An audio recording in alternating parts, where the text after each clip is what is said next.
A girl is sitting on top of a boy while smoking. The boy, in turn, starts waking up, feeling somewhat groggy. At that moment, the woman above him begins to observe him. Then she leans closer, laughing, and comments that it seems he's finally awake. In shock, the red-haired boy wonders where he is and questions what kind of situation he has found himself in. Terrified, he quickly jumps out of bed. Mocking him, the girl asks if the effect of his drug has worn off so soon and mentions that she heard people who are awake are more interesting. At this point, the boy begins to realize what's happening. He soon understands that he has been reincarnated. He remembers that 300 years ago, he accidentally entered the fairy world on Mount Kin Kong, and from that moment on, began his cultivation journey. In those 300 years, he worked tirelessly to gain knowledge, practicing daily and becoming a sword cultivator. At this moment, he recalls when he finally reached his goal. Perplexed, he realizes that he unexpectedly failed to achieve the eternal realm and feels that he opened the corridor of space-time, allowing him to return to Earth when he was just 17 years old. However, he still doesn't recognize the woman in front of him or understand what she wants.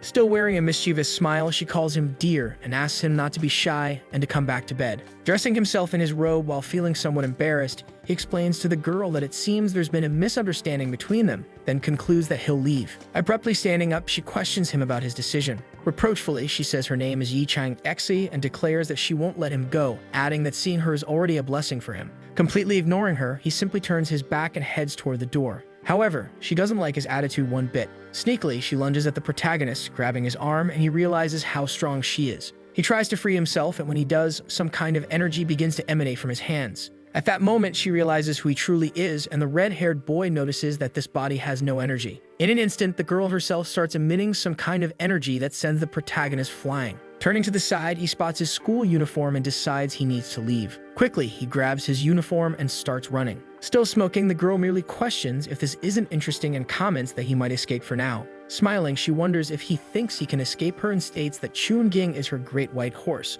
so she won't let him go. At this moment, the red-haired boy is already outside, observing the city. Suddenly, he becomes fully conscious, remembering that 300 years have passed and that he can finally return to Earth, then thinks of his father, mother, and brother. Finally, he can see them again. Suddenly, he hears a woman saying that the man is truly problematic and questioning if it's just a bag, also wondering why he should cry about it. With her arms crossed, the woman tells the boy that he shouldn't cry and that today she'll buy it for them. Being quite loving, her boyfriend then hugs her, calling her dear and saying she's very kind. Watching this behavior, the boy becomes somewhat thoughtful. A person approaches, telling him to step aside and not block the way. Turning his face, the red-haired boy realizes it's a muscular woman carrying 2 bags of cement. Now women seem to be working on some kind of construction. In shock, he wonders what happened and comments that the people here are very different from when he left. Sometime later, at an educational institution in the library, the protagonist is reading a book and explains that in ancient times during the spring and autumn period, a disaster occurred that changed women's physical conditions, making them smarter and stronger. During this time, a woman named Kong Mo created Confucianism, which is a doctrine that respects women more than men. This shift in imperial power led to the emperor losing his throne and ceding the crown to the princess.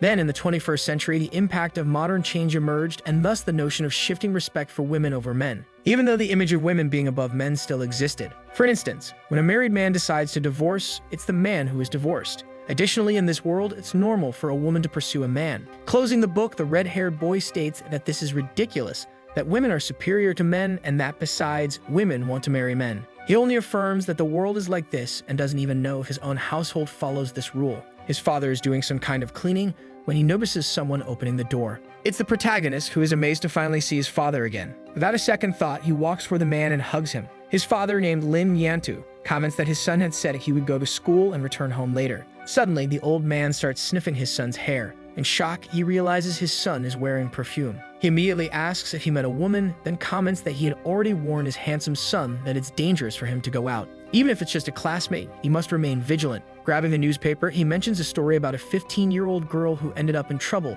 because she trusted her classmate, then questions how this young man will have a future. Not understanding anything, the protagonist starts wondering what he is talking about. Concerned, Lin asks his son if he knows how horrifying this is. He also mentions that his sister has been playing games all day, being from a third-rate university, unable to get a job, and that besides, she has no more experience, leaving only the boy. Trying to change the subject, the redhead says he understands his father and that he shouldn't worry. He then shifts the conversation and asks where his mother is. Sighing, the man says that his mother is still discussing business with other people and that now that the business isn't doing well, it has been really difficult. Wanting to escape this situation, the redhead simply says it's time to eat and that he'll call his sister. With nothing to fear, he begins opening the door. His sister is awake, watching something on the computer. This is Chu Xiao, who tells the streamer that he should quickly take off his clothes. Nis starts saying a lot of adult things in the chat with the box of wet tissues beside her. Seeing this horrible scene, the protagonist just closes the door from his side. Completely embarrassed, he starts questioning what is going on and wonders if, by any chance, this is a dream. Suddenly, he begins screaming very loudly, and startled, the girl just jumps out of her chair. Annoyed, she starts asking what's going on. At this moment, she comes out of her room wearing some kind of nightgown. With her arms crossed, his sister is very upset as she observes him. Uncomfortable, he comments that it's already time to eat and asks if, by chance, she was watching some kind of adult movie. Smiling, she replies that those don't work anymore, that live streams are better now, and explains that she was just watching a muscular guy who was entertaining. However, she warns her brother that this isn't for boys like him. Relieved, she starts walking around the house humming. Surprised by her response, the protagonist just laughs. Sometime later, at the end of the day, his sister comes saying she's going out for dinner with her friends and will return later, then asks her father for 1,000 yen. Annoyed, the old man questions what she means by that. His daughter then argues that she's going out to spend time with her friends, and the old man becomes completely irritated. Scolding her, her father explains that it's better to start studying, and as her brother said, if she were at least half as kind as him, they wouldn't have to worry so much. With the money in hand, the girl asks why she should be like him and comments that he always uses man. And then she has to stay quiet because he might still marry a rich woman in the future. Saying goodbye, she warns that she's leaving while her father scolds her not to spend it all. Curious, the hero simply asks his father if it's okay to let her go. Eating an apple, his father explains that she's a woman and that he can't restrain her like he does him because women always have to work and earn money, but his sister's attitude isn't good. In shock, the boy realizes that this world is actually an upside-down world. At that moment, his mother arrives home from work. Missing her so much, she runs to his mother to hug her. Surprised, the woman asks what happened and also questions if her son hasn't already received her friendship. Then she hands him some money. Devastated, the protagonist remembers that he used to trick his mother into giving him 21 yen to play at the internet cafe and wonders about now as she gives money like it's nothing. Returning the money, he tells his mother that he doesn't need it. Laughing, the woman says he can keep it. She adds that their family is going through tough times but won't let it affect him, especially his academic performance as he is her greatest pride. Changing the subject entirely, she asks about her daughter Chu Xiao. Still irritated, her husband says the mother should talk to her and informs her that the girl just left. Grabbing a glass of water, the woman remarks that her daughter is wasting time and wasn't raised this way, but she'll realize it soon enough. Somewhat flushed, her husband agrees with his wife, saying she's right. Still surprised, the protagonist wonders what's going on and thinks that even though he knows this world is upside down, seeing his parents like this is unacceptable. At that moment, the woman hugs her husband, saying he's right and that men have it easy in life. She also explains that life is much harder for women, so he should let her continue until she realizes it. Watching all this, the protagonist just finds it very unpleasant. Leaving the room, he announces that he's going to his bedroom. Upon entering his room, he notices that it's decorated in a feminine style. As he walks through the space, he wonders if it's really his room. In this world that values women's rights, families always hope to have daughters. This has been the norm for years, creating a significant difference in the female and male populations worldwide. As a result, tens of millions of women remain single in the country. Women who want to marry a good man must have their own house and a nice car, and men who are handsome will be pursued by them. At this moment, the protagonist approaches his desk with a confident smile and declares that with his looks,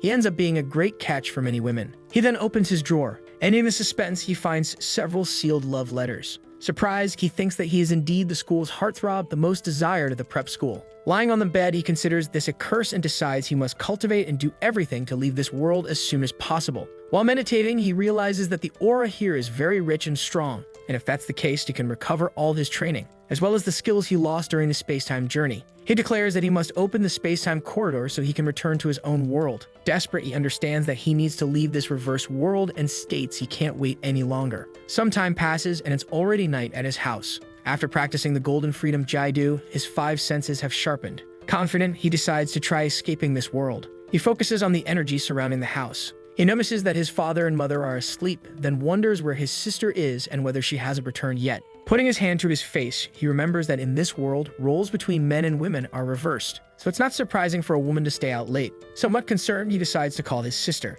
He asks her what's going on, and she answers. On the other end of the line, she screams for him to listen. On the floor, on her knees, held down by 2 women, she says she's in trouble. Nervous, the boy starts questioning his sister about what happened. Explaining, she tells him there's a black bag under her bed, and that he must bring it now because she's at the Crescent Bar on High Street. Taking the hostage's phone, a blue-haired woman calls out to the boy, saying that if he wants his sister to be safe, he must bring the bag to room 302. With a hateful expression, the protagonist simply confirms that he will do it. Some time passes and it's already early morning. The red-haired boy is ready to leave the house through the window, declaring that he won't let this happen. Scaling the side of the building, he asserts that no one should mess with his family. Using the skills he acquired in the past, he manages to leap from building to building. In no time, he reaches the Crescent Bar at room 302. Entering the place, he immediately sees his sister screaming for him. Without ceremony, the boy simply tosses the black bag onto the table. He says it's here and demands they release his sister now. Crossing her arms, the bandit tells the boy to listen and comments that his face is even more beautiful in person than in photos.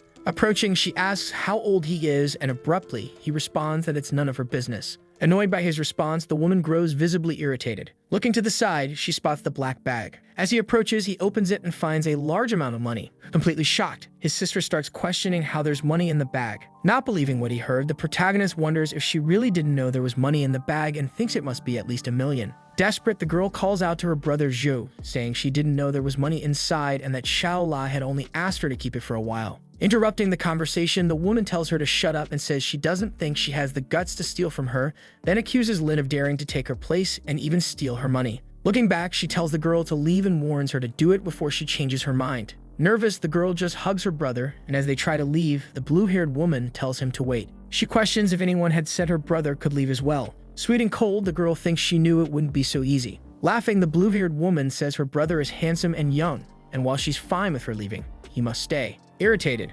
Xiao says she won't let them touch him. Feeling scared, she tells Zhu not to involve his siblings in these matters and insists he let them go. Laughing, the woman says she should be the one to stay. With a malicious smile, she tells the girl that she's free to leave, but that otherwise, she'll have to work hard. Without a second thought, the girl says it's fine and that she'll stay here. Looking back, she tells her brother to go home first and that she'll catch up later, saying it's not safe for a man to be here and that she'll handle it. Removing the girl's arm from his path, Zhu asks his sister if she thinks he has no morals. Approaching with his hands in his pockets, he asks Xiao if she wants him there. Both begin staring at each other. With a psychotic smile, the woman calls him a damn brat and asks if he wants to dive and warns that she'll take him to bed and torture him in every possible way. Without allowing further dialogue, the protagonist simply slaps the woman across the face. In the background, his sister Wei Ying is in shock. Very angry, Zhou charges at him to punch him, but he counters, and the two end up trading blows. They quickly back off, and thus the fight begins. Smiling, the protagonist says this is interesting as he considers that the women of this world have enormous power.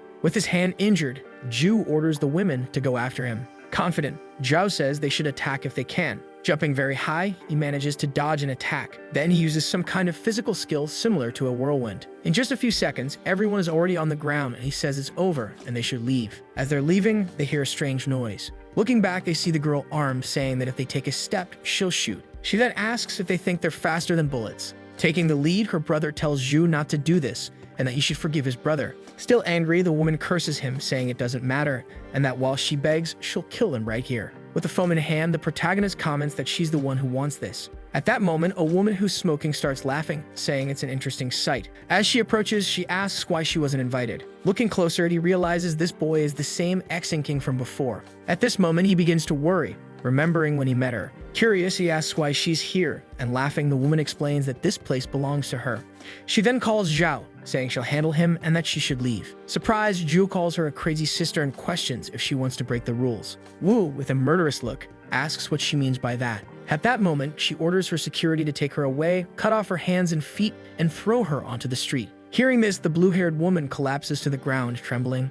Desperate, she starts crying, saying no and that she's sorry for this. Showing mercy, the woman looks back and says they should only cut off one hand and one foot. Smiling, she tells Chu Sing that this is her gift to him and asks if he likes it. Surprised, Ru then asks if she's being kind to him. Kong, with a gentle look, says yes and that he's the first to dare to speak to her this way, being different from the others. Laughing, she says she's already made up her mind and informs the boy that he will be her 36th boyfriend. He slaps her hand away, apologizing and saying he's not interested, adding that he can very well take care of himself. Chu Sing simply wonders who would even want to be someone's 36th boyfriend. Awkwardly, the girl remarks that he's just a simple man with a small body and could easily be one of Zhou's night women. Mocking her, the protagonist asks if she really thinks that and whether she dares to compare her strength to his. Terrified, his sister whispers, asking if he's lost his mind and how he could possibly compare himself to a woman as strong as her. After hearing this, Yi asks if she's full of herself. Responding boldly, he invites her to a challenge and declares that if he wins, she must stop bothering him. Surprised, she asks if he has forgotten that he's a man. With a mischievous smile, he questions why she's so scared. Still, the woman introduces herself as Shen Kaxi, asserting that there's nothing she can't do. However, she adds that she also has a condition. If she wins, he will become her boyfriend. Without thinking twice, the boy accepts. Sometime later, the two are facing each other on a stage. A trio of women begins commenting on the duel, and one of them says that if it were her, she'd want to play with the boy until the end, while her friends laugh at him. Hearing all this, the protagonist reflects that in this world, women truly are strong and see men as insignificant beings. Smiling, the girl tells Chu she'll make him understand the vast gap between men and women, a gap as wide as heaven and earth. They then decide to start the arm wrestling match. With a confident smile, the woman begins to emit some kind of supernatural energy. Struggling, he realizes she's very strong and that the women of this world are truly extraordinary. However, he changes his expression, declaring that he is no ordinary human. Wu, for her part, notices the boy's change, and then he quickly defeats her in the arm wrestling match, leaving her completely stunned. After the duel ends, he reminds her that he won and that she must not forget their bet. Afterward, the protagonist grabs his sister's arm and they leave together while everyone comments on what just happened. Having lost the duel to a man, Wu is furious. One of the guards approaches, saying she'll go after him, but receives only a slap from her boss. Angrily, Wu tells her to shut up, claiming that she hasn't lost yet. From the stage, she calls out to Chu King, saying that he surprised her, but that he shouldn't forget that a man like him is destined to take care of a woman's wings, and her offer still stands. Frustrated, the pedagogue questions why men have to cling to women and says they have feet and hands, so they can carve their own path independently. Seeing this, one of the women asks if, by chance, he has a faulty brain. Smiling, Wu remarks that since ancient times, men have been pursued by women and women are the pillars of this world. She adds that women are the ones steering the changes in social matters. Twisting her hair, she says even children know that. At that moment, one of the women asks what's so special about a man like him. She questions how many male heroes there are in literature, concluding that women are more important in society. Approaching, the protagonist questions Wu, asking what she means by that. Pointing upward, he declares that all he knows is that men are constantly striving to improve. Therefore, resting on the lap of a beautiful woman and working to be rewarded is what men do. After this declaration, he simply leaves with his sister. Frustrated, one of the guards calls out to Miss Wu. Her boss then asks if she doesn't find that man fascinating, stating that he's her type and that she won't let him go. The guard calls Miss Wu again, saying they need her to return immediately. However, the woman responds that she's only been away for 2 days and asks how she could return now, adding that they should stop addressing her that way since her sister is still alive. Sometime later at night, Xiao is walking with her brother and asks if he plans to tell their parents about this. The boy responds that he will, then questions what she could have done without him. Deeply irritated, the girl asks if he was threatening her about what happened. Pausing to think about it now, she asks how he became so strong. She then questions if she can't marry Yichin in the future, saying she's an heir to a very important family in the city. She concludes that if they marry, she will benefit, and besides, she's only a few years older than him, which leaves the boy completely dismayed. Profoundly annoyed, he tells her to shut up, saying one more word and he'll send her back to that bar. Sometime later, already at the protagonist's house, he meditates, thinking that he wants to regain his previous power as quickly as possible because his current strength isn't enough, and for now, his training has only sharpened his senses and improved his vision. Meanwhile, his sister is watching and impatiently tells her little brother to take off his pants already. However, the protagonist overhears this as he's using his sensory training. Dismayed, he thinks that this Chuk Xiao was worse than his sister in the original world. The next day at Inman High School, the hero is already dressed in his school uniform, ready for class. In the background, someone calls his name. Confused, he wonders if this is his best friend, Lin Dong. At that moment, his friend approaches, asking what he was doing yesterday and why he didn't answer his calls. Quickly, the boy distances himself. Not understanding anything, his friend asks why he's acting so strange. Laughing, Chuja says to forget it, that he's fine and that he's leaving now. As he walks away, he thinks that this Barbie could never be his friend. In the classroom, Shu feels dismayed, affirming that he can't stand staying in this world anymore. Suddenly, someone approaches and taps him on the shoulder. Confused, the boy looks to the side. It's Song Xiaoren, the class president, who asks Shu if he's feeling unwell. Awkwardly, he replies that he's fine and that he just didn't eat well for breakfast and is already hungry. Very shyly, the girl says she has something to eat if he wants and reminds him that the university entrance exam is soon, so he needs to be okay. In the background, someone questions the girl with glasses, asking how she dares to talk to him and if she has a problem. It's another classmate of Chu. Quickly, she approaches the boy and asks if he read the love letter yesterday. Without thinking twice, the protagonist punches the woman in the chest, telling her to back off. Seeing the boy's strength, everyone is shocked. Irritated, the woman asks who he thinks he is and asserts that he's just a man. She then prepares to punch him in the face. However, someone steps in, telling them to stop immediately. It's Waimao, Weichen's brother. The bully is surprised to see Waimao and asks what he's doing here. Answering, the boy just says she should leave before he gets tired of her. Running off, the bully claims she's only leaving because he's Waiching's brother. Ma then comments to Chu that he has something to say and asks if he has a minute to talk. Sometime later, both are on the school rooftop. Apologizing, Mao says he's really sorry for yesterday and that he heard about what happened with his sister. He explains that when he asked someone to pick him up, he lost track on his location. Flashing back to yesterday, the protagonist stands in front of the Wee family house. Ma then asks his sister to drive the boy home. Inside the car, she offers him water. She says she doesn't have any other drinks, but if he's thirsty, he should drink this. The protagonist accepts the drink without hesitation. Despondent, Mao apologizes again, saying that if he had realized what his sister would do, he wouldn't have asked her to drive him. However, Shu tells him to forget about it, not to dwell on it or feel guilty, then suggests they head back inside. After class ends, everyone begins to leave. Looking to the side, the boy notices a car approaching. It's Yi Mao's sister, who asks the protagonist to get in the car. Suspicious, he asks why he should do that while wondering why she's following him. Smiling, the woman simply warns him to think about his family. Having no choice, Shu decides to get in the car while the girl says this is how she likes it and calls him handsome. Shu then warns her that she made a grave mistake by involving herself with his family. Using the reverse card, the girl comments on the possibility that she might not be referring to a threat. However, the hero says that whether it's a threat or not, she wouldn't need to mention it otherwise. Suddenly, he breaks some sort of crystal hanging in the car. Approaching the girl, he states that she should understand the consequences of daring to threaten him. Nervously, he explains that it's not a threat and that she can genuinely help his sister and mother. She adds that she knows his family's company has been having issues recently. With a sadistic smile, the boy questions whether she feels sorry for him. She responds, saying she'll only say it once, explaining that she's pursuing him. She suggests they start as friends and she'll take care of his family's business problems. Hearing this, Chu steps back. Casually, he says it's fine and that they can start as friends. With a suspicious air, he comments that if this was her intention, she shouldn't try to mess with him again. Irritated, he tells Yi to leave quickly. Sometime later, the girl calls the protagonist, saying she has something to ask him. With a sharp look, she asks if he practices ancient martial arts. However, the hero quickly responds that he doesn't. The woman then says she knows he lied about his strength and isn't like other men. She reveals that she did some investigating into him and his family. She concludes that even if she asks, he wouldn't answer because it must be a secret. After hearing this comment, the hero remains silent. However, looking to the side, he sees a truck approaching. He only has time to shout, "Watch out!" But unfortunately, the truck collides head-on with the car. Due to the strong impact, the car the protagonist is in goes flying. It crashes onto the road, already overturned. Severely injured, he asks if she was okay.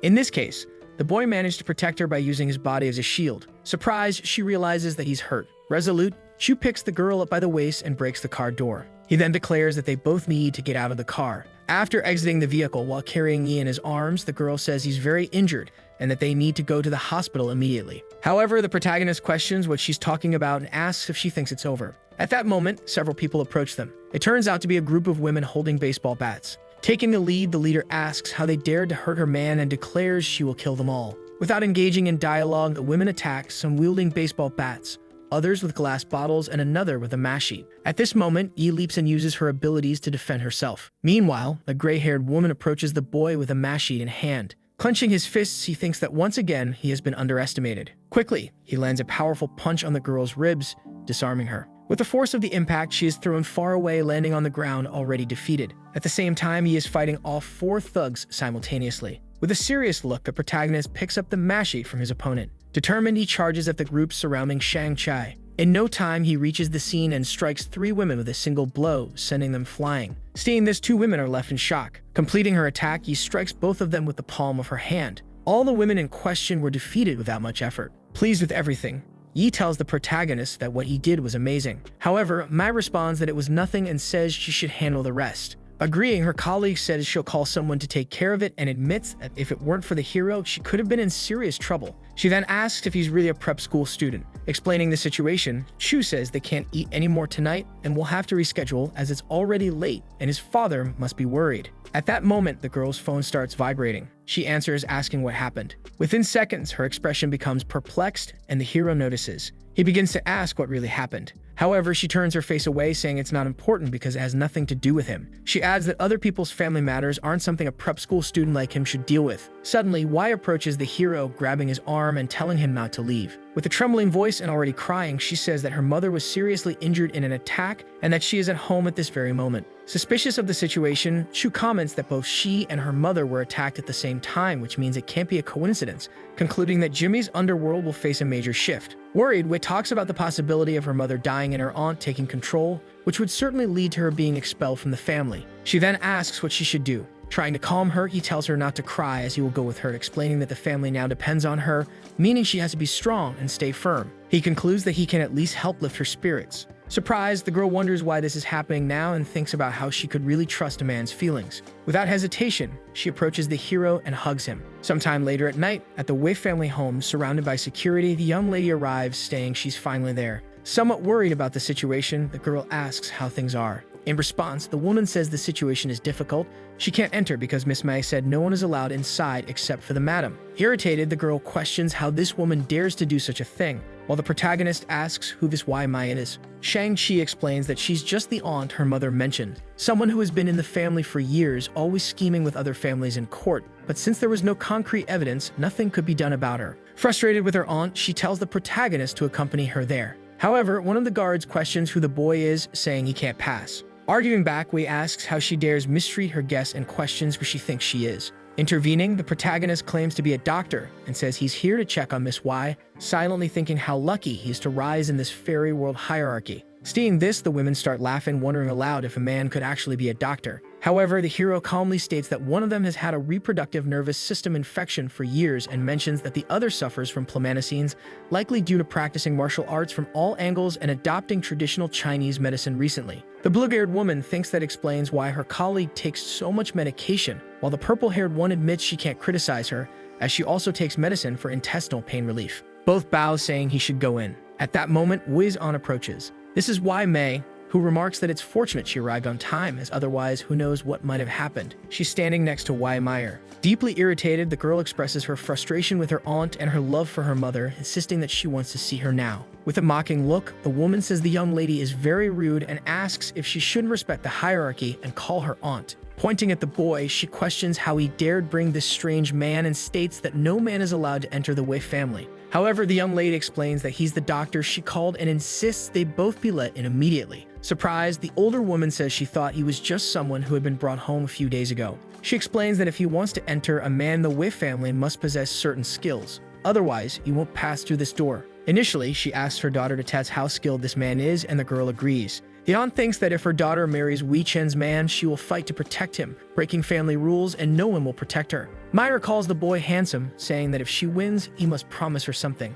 Smiling, he asks what she wants. With a suspicious look, the girl replies that if she wins, he must spend one night with her. However, Shang-Chi intervenes, telling Myra not to go too far. At that moment, the hero grabs his arm and says it's fine, and they should start. Suddenly, something moves toward the protagonist. Entering the fray, she tries to kick her niece, but he manages to defend himself, thinking she said that only to distract him. Counterattacking, Chu lands a punch in the girl's stomach. Due to the blow, she was flying backward, while her mother desperately calls out to her. Angrily, the hero asks if she still wants to spend the night with him. In the background, the aunt says this is horrible and calls him an animal, but the girl says that's enough and admits she was the one who provoked him. Mocking her, Chu tells the woman to take her daughter to the hospital because he cannot guarantee she isn't one of the impatients. As they leave, the woman holds her daughter in her arms, cursing them and calling him very cruel. Sometime later, inside the girl's house, the aunt can't seem to calm her mind as she waits for her niece. The woman hugs the girl, saying she's finally back. Changing the subject, Shang-Chi asks where her mother is, and her aunt replies that she's okay, but her injury is severe,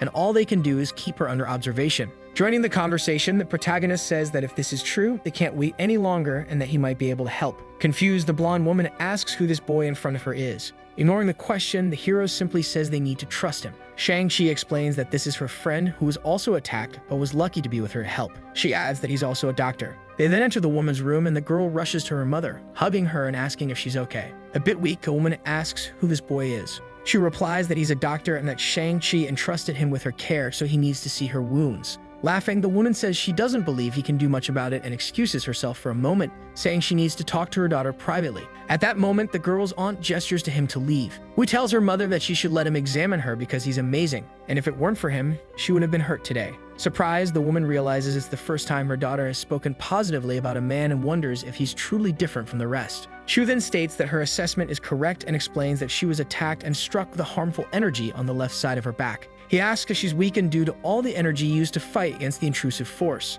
Shocked, the woman seems to realize he's absolutely right. In a calm yet serious tone, she asks her daughter to leave because she wants to talk to the boy alone. Hearing this, her daughter becomes a bit nervous, not understanding what's going on. At this moment, the hero is alone with the injured woman. Irritated, she questions if he was sent by the Lee family and asks what his intentions are regarding her daughter. The boy replies that he's not from the Lee family. He explains that she should ask her own daughter about her interest in him. He concludes by stating that if he hadn't saved her, she would already be dead. After hearing this, the woman says she believes him. She then decides to show him the wound. Removing her clothes, she warns the boy that if he does anything to her daughter, she'll cut off his head. With a nosebleed, Shu thinks she shouldn't undress so suddenly, and that even though he's underage, he's still a man. However, when he opens his eyes, he notices something strange. It's a type of curse mark on the woman's back. Nervous, he comments that whoever attacked caused more damage than he imagined, and that while she can resist for now, it will destroy her internal organs within 5 days. The Yi family's housekeeper then asks if he can do anything about it. Placing his hands on her back, he affirms that he will try. At that moment, he uses some kind of healing magic. The curse mark appears to be absorbed by the boy's hand. While this happens, the woman feels a kind of pain. Focused, the hero channels much of his energy to heal her. He sighs, saying his current level can only manage this much for now, and that he doesn't dare extract it all at once since he doesn't know what might happen. Impressed, the woman asks how he did that and says the important thing is that she feels better now. Smiling, she asks if there's any way she can thank him and whether there's something he wants. Awkwardly, Shu apologizes, saying her daughter is his friend and he felt he had to do it. Embarrassed, the woman starts laughing, saying they're just friends and that she'd forgotten about that. Sometime later, Shang-Chi tells the protagonist that he's incredible and that she never thought he'd be able to heal her mother like that. The one hugging him says he shouldn't leave tonight because she has a reward to give him. Pulling away from her, the boy explains that if his parents find out he spent the night at a girl's house, they'll go crazy. Saying goodbye, Wei agrees, saying he's right, calling him handsome and reminding him to be careful not to fall into temptation. At this moment, the hero is looking at his hand. Some sort of curse energy is always present on his palm. Nervous, he thinks this thing is a curse they can't eradicate with his current level, and that in the fairy world, there's an elixir that can deal with it. He wonders if something similar exists in this world. The next day, the hero is walking towards school. Looking to the side, he sees several men calling out to Tang Zian in admiration. She is the purple-haired girl who's just made a basket. Watching her, the protagonist realizes it's really her. She was his first love back in preparatory school. Excited, the boy says she makes his heart melt, while someone else remarks that Tang is a genius. At that moment, the hero remembers that things are different in this world and that here they don't know each other. So he decides not to bother her or embarrass himself in front of her. Suddenly, someone calls out to him asking him to wait. It's Tang, who asks the protagonist if they've met before. In response, the boy says they go to the same school, so probably yes. Arguing, the girl says that's not what she meant, and nervously, Shu thinks it's just like the other world where she's always investigating. Approaching him, she asks if he wants to play basketball, saying she'll teach him. Receiving the invitation, he just smiles and quickly steals the ball from her hands. While they interact, his index finger suggests they should play a match. Irritated, the purple-haired girl says it should be a competition, and if she wins, he'll be her boyfriend. With a mischievous tone, Shu asks what will happen if he wins, and she responds that she'll do whatever he wants. Everyone starts commenting that Tang Zian is about to play against the most talented boy in the school. On the basketball court, Zian makes her move. Quickly, she gets past the protagonist. She then shoots a three-pointer and makes the basket, leaving him completely impressed. As the girl plays, everyone says Zian will make him her boyfriend and that she's the best. Confident in her victory, Tang says she won't hold back and wants him as her boyfriend. With his hand on his neck, the protagonist casually says she should try again. However, the girl charges at him again with a basketball. She makes an impressive leap to make the basket, but she notices something strange. Shu manages to block her attack and prevents her from scoring. The ball is sent flying far away. Impressed, someone wonders how a man can jump so high. Preparing to attack, the boy states it's his turn now. He charges toward the hoop for a point. In an impressive move, he jumps very high and makes a slam dunk. And just like that, he scores. Disheartened, Tang admits defeat. Getting straight to the point, she asks what he wants from her. Approaching her, the protagonist touches her face and asks if she wants to be with him. The boys watching feel embarrassed, saying he's so cool and completely nailed it. At that moment, Zian starts smiling. Blushing, she says that if he wants to be with her, he'll need to be stronger. Seeing this, the hero is shocked. He wonders when this girl became so proud of herself. Sometime later at the Wei family's house, the hero is once again healing the woman. Meanwhile, he thinks about how, when he helped her aunt heal her wounds, he also made a 30% advancement in his pure aura and spiritual body. After finishing the task, the protagonist begins to leave. Just outside the house, he's talking with Shang-Chi, who says he saved her and her mother and asks what kind of reward he wants. At that moment, the hero imagines some sort of bizarre fantasy. Embarrassed, Shu starts to walk away, saying he needs time to think about it. On his way home, he thinks that during his next treatment for Aunt Wei, his spiritual body might fully awaken, making significant progress in this world. At that moment, someone steps out of a purple car wearing extravagant clothing. The person approaches the protagonist, asking if he's the so-called Chu King and if it's true that he's been an after Tang Zian. Mocking him, the boy asks if he thinks he's handsome and wonders if he's ever met Lai Wu Witch. Disheartened, the hero wonders if this guy is an idiot. Charging forward, Li asks if Chu is deaf since he's talking to him and prepares to slap him. However, the hero quickly grabs his opponent's wrist, immobilizing him in an instant. Lai then yells to his security team, asking what they're doing and demanding they help him deal with this bastard. At that moment, the protagonist attacks, landing a kick on both guards. Afterward, he grabs Li's head and slams it into the ground. With a serious expression, he warns that next time Li wants to fight, he should bring more people. Angry, the man says the Li family won't let him get away with this and tells him not to think he'll have Yan because she will marry him. Punching the man in the face, the hero tells him he's too noisy and a nuisance. After beating the purple-haired man, Chu cleans his hands. As he walks away, he wonders if Tang Xiu's decision has put his family in trouble and questions how they could agree to a marriage with the Li family. He decides to investigate further to gather more information. He quickly remembers Shang-Chi offering to reward him and decides to ask her for a favor. At that moment, he sends her a message saying he needs a private investigator for something. In response, she transfers money to him, saying he should keep it. However, the hero questions why she did that. Confused, the poor student realizes she might assume he doesn't have much money, but he understands that the funds are indeed necessary for investigating and buying information. He then makes a call, asking if he's speaking to Hua Hua, and begins to explain why he reached out. Interrupting, the girl asks if he's calling for love, stating she's not cheap. Sometime later, in a kind of restaurant, the hero sits waiting for someone. While sipping a drink, he recalls that when he called the information broker, she didn't ask for anything up front. Since she's a woman, he wonders if she's trustworthy. At that moment, someone approaches, tapping him on the shoulder. It's Shen Hua Hua, 23 years old, greeting him. Approaching shyly, she asks what kind of information he wants. In shock, he wonders if she's really this girl, thinking she looks like a loli. Smiling, Shen explains that it's indeed her, and he can just call her Huar. She then asks about his relationship with Yi Chuan. She asserts that the girl isn't his girlfriend and invites him to date her, leaving him utterly shocked. Coughing, the protagonist explains that he wants to buy information and asks if she knows anything about Tang Zian's family. Surprised, the girl asks if he's referring to the Tang Zian he faced in a basketball match and whether she's his girlfriend. He denies it. At that moment, he wonders how this girl knows such things about him and whether she investigated him. Placing her hand on her face, Shen asks if she can pursue the protagonist. However, he corrects her, saying she should seriously focus on finding someone else to buy information from. Getting straight to the point, the girl explains that the Tang family is a prominent commercial family, with a corporation as their headquarters, and many of the city's major companies belong to them. She mentions that recently there have been issues in the Tang family's industrial chain causing financial difficulties, and the Li family proposed a marriage alliance. She explains that marrying Lai or Wei to Tang Zian, the head of the Tang family, would allow the Li family to support the Tang family. The hero thinks to himself that he didn't expect Tang Zian to have so many secrets in her past life and wonders if she didn't mention it to avoid burdening him. The little girl then asks if that's all he wanted to know. However, the hero says he also wants to know something about alchemy. The investigator explains that the Tang family is a family of alchemists specializing in elixirs and medicine. At that moment, Chu is surprised, realizing that alchemist families truly exist in this world. Curious, he asks the girl if she can provide all the information. Embarrassed, she says yes, but adds that it depends on the terms he proposes, calling him Little Handsome. Indignant, he asks her to stop looking at him like that, and she just laughs. She explains that there are two types of alchemy they know about. The first is common alchemy, where alchemists use extraordinary internal power for elixirs, which is the Tang family's specialty. However, the second type of alchemy utilizes mysterious spiritual power, which she hasn't fully understood yet. Upon hearing this, the protagonist is shocked and wonders if there are people in this world who are like him. After all that, the girl says she sold the information, totaling 100,000, and because he's handsome, she'll give him a 20% discount. Shu then asks if there is information about confidential transactions such as medicinal ingredients and other things.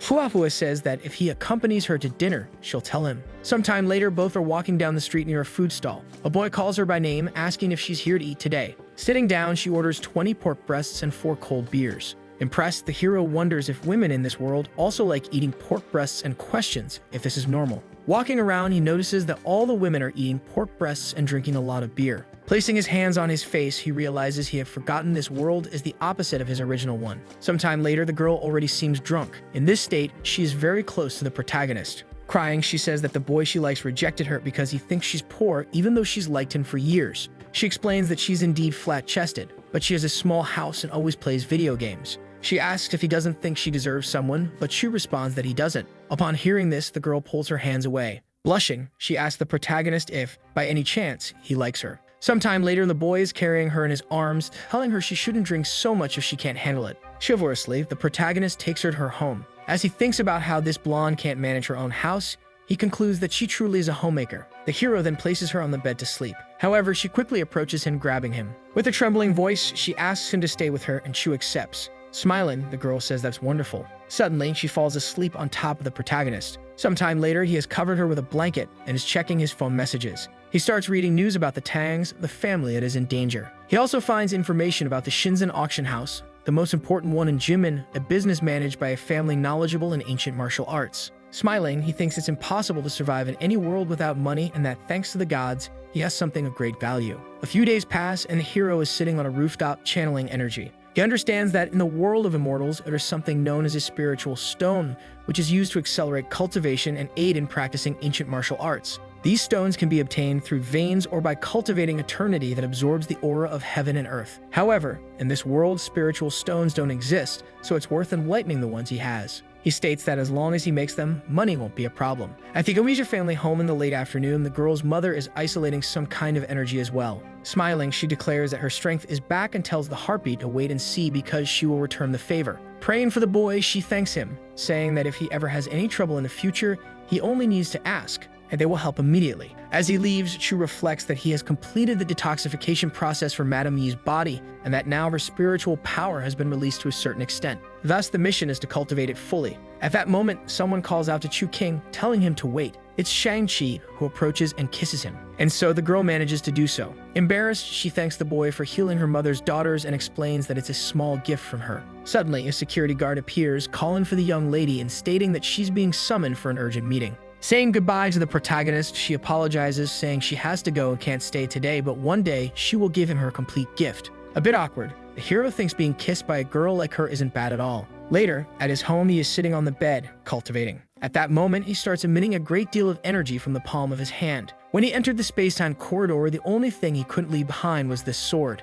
It has been with him for 100 years and seems limitless, though he also doubts it has anything to do with this world. At that moment, a massive burst of energy is generated in his body, and he declares that he will bid farewell to his weak self. Several markings resembling some kind of ancient script begin to appear on his body. Smiling, the hero states that his spiritual body has finally been revived. Entering the room, his sister appears, exclaiming that this is scandalous and asking what he's doing. At that moment, the protagonist realizes he's in trouble and quickly manages to hide the sword from her. However, he is undressed, nervous, and clearly shows that he's hiding something. Seeing this unusual scene, the girl simply closes the door and leaves. She remarks that he can enjoy his time and apologizes for interrupting his private activity. Disheartened, the boy realizes this is yet another misunderstanding. After this bizarre situation, he gets dressed and wears the sword as a necklace. He then thinks it's time to visit the auction house to determine the value of the spiritual stone. Sometime later, the protagonist enters the auction house to achieve his goal. A man asks what time it is and questions why there's nothing happening. He informs the boy that the auction is closed and tells him to come back tomorrow. However, the hero simply shows the magical stone in the palm of his hand.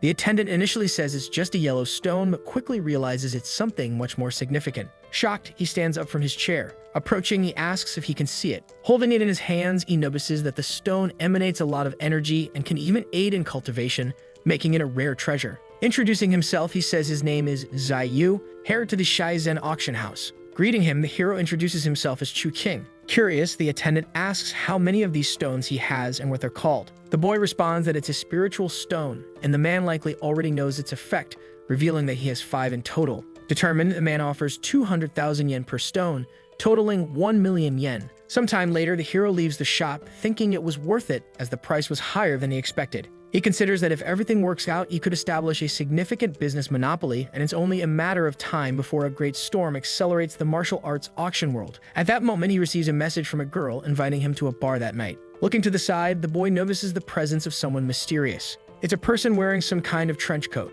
Wielding a knife, the figure charges at the protagonist. To defend himself, he quickly activates the sword formation. With the magic activated, he successfully deflects the knife attack. Impressed, the assailant steps back, questioning what kind of power this is. The hero swiftly counterattacks using his energy. Charging forward, he delivers a fatal strike with his magical sword. The man is defeated effortlessly. At that moment, rain falls around him. Pressing his sword on the man's shoulder, he forces him to surrender. With a stern gaze, he demands to know who sent him. Frightened, the man confesses that Li Awei hired him to kill the protagonist. He admits that Li told him Chu was a weak student, but now sees that was a lie. Hearing this confession, the boy simply smiles. Without hesitation, he finishes the man off. As he leaves, he tells the man to relax because his preacher will come to collect his body later. Walking away from the scene, he becomes irritated, deciding to put an end to the Li family. However, he starts feeling some kind of pain in his chest and wonders what's happening. Leaning against a wall, he realizes his body feels hot, and it's the first time he struggled to control it. Additionally, his vision begins to darken. Shu moves along the wall with great difficulty. He then wonders how he ended up in this place. Some time passes, and he heads toward Huahua's house. By the looks of him, the protagonist seems drunk. Without a second thought, he hugs her tightly. Embarrassed, the girl asks what he's doing. She responds with a kiss. As he kisses her against the wall, some kind of pink energy radiates from both of them. Afterward, he apologizes and wonders why he feels such a strong attraction today. He questions if it's because he killed someone in this world earlier. After the kiss, the girl simply embraces him. Smiling, she tells him he needs to apologize and shouldn't hold back. As a result, the two share an intimate moment. Later, he lies on the couch with the girl on top of him. While thinking that he doesn't want to get too involved with this world, he realizes some things are beyond his control, and now he has this woman. Smiling, he tells himself he has no choice but to conquer this world. The next day at school, the hero appears to be sleeping at his desk. At that moment, Tang enters the classroom asking about Chu Xing. Hearing his name, the protagonist raises his head. The pink-haired girl approaches him, saying he shouldn't sleep but have lunch with her instead. Surprised, the hero wonders why the women in this world are so bold. Suddenly, Tang notices something strange. Getting closer to the hero, she asks why he smells like another woman. Feeling intimidated, the boy squirms awkwardly in his seat. Changing the subject, Tang asks where he wants to eat. Awkwardly, the protagonist gets up, saying he's ready to go. Relieved, he thinks that luckily the girl will keep investigating and that if she found out he spent the night with another girl, she'd get very angry, which would be problematic. In the corridor, his friend wonders if this is a dream as Tang and Xian are inviting Chu Xing to lunch. While walking through the school, the boy is still a little suspicious and then asks Tang why she invited him so suddenly. In response, she simply says she wanted to eat with him.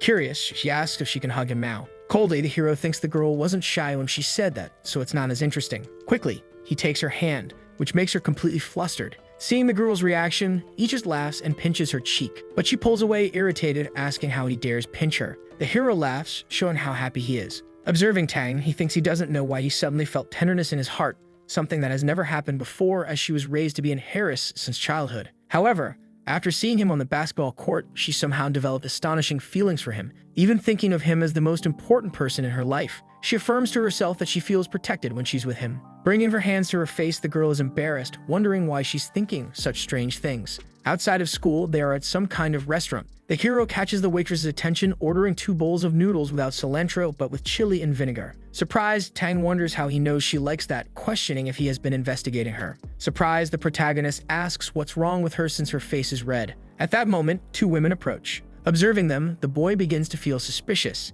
He then notices that each is carrying a knife under their shirts. At that moment, the boy is told his order is ready. Chu gets up to get his food. At the same time, one of the women signals to her companion. Both stand up, already holding their knives. The braided-haired woman charges toward Tang to attack her from behind. However, she ends up being hit by a bowl of noodles. The protagonist burns himself because the noodles are very hot. Her companion, however, doesn't give up and goes after Tang. But the protagonist intervenes and takes the stab intended for his supposed girlfriend. Seeing this, Tang is surprised and in shock. Irritated, the hero begins to emit a large amount of energy, throwing the woman far away. However, her companion is still standing. Worried, Tang tells the protagonist to run away since she is the target. But Chu states that he won't leave her alone and charges toward the braided-haired woman. She counterattacks with a kick, but the protagonist manages to dodge. Irritated, he channels all of his energy into his fist. He strikes her, sending her flying far away. However, the short-haired woman appears behind the hero to hit him. Using her maximum strength, she slaps his back. Looking back with a terrifying expression, the protagonist shows that it was just a scratch.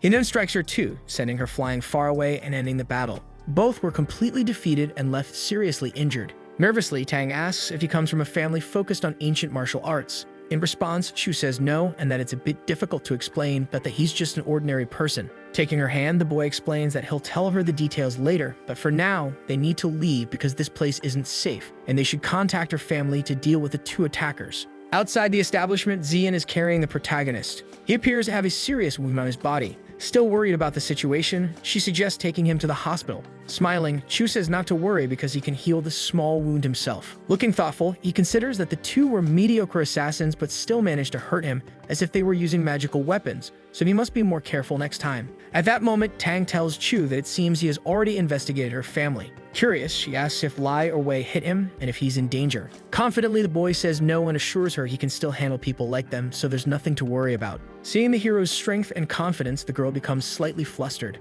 Awkwardly, she asks why he saved her. Equally uneasy, the hero replies that he doesn't know, while thinking he can't tell her she was his girlfriend in another life. Chu then says that, in truth, it feels as if he's known her for a long time, so much so that he would do anything for her, even die. Hearing this, the purple-haired girl is left completely speechless. Continuing, he explains that as long as she trusts him, he will help her. He concludes by saying he knows her family has been having problems recently. Tang explains that her family is famous for their medical expertise and pharmaceutical factories. A month ago, their family formula was stolen, and at the same time, other families joined forces to push them out of the game. She reveals they've been investigating and discovered that the Li family is behind everything. With a serious expression, the protagonist thinks that once again, it's the Li family not only trying to destroy the Tang family but also closely watching them. He wonders if they aren't afraid of the consequences. Grasping the girl's shoulders, he asks if she would believe him if he said he could help solve her family's problems. Impressed, she asks if he can really do that. Tang smiles and responds that it's simple, as long as they can create a new refinement formula.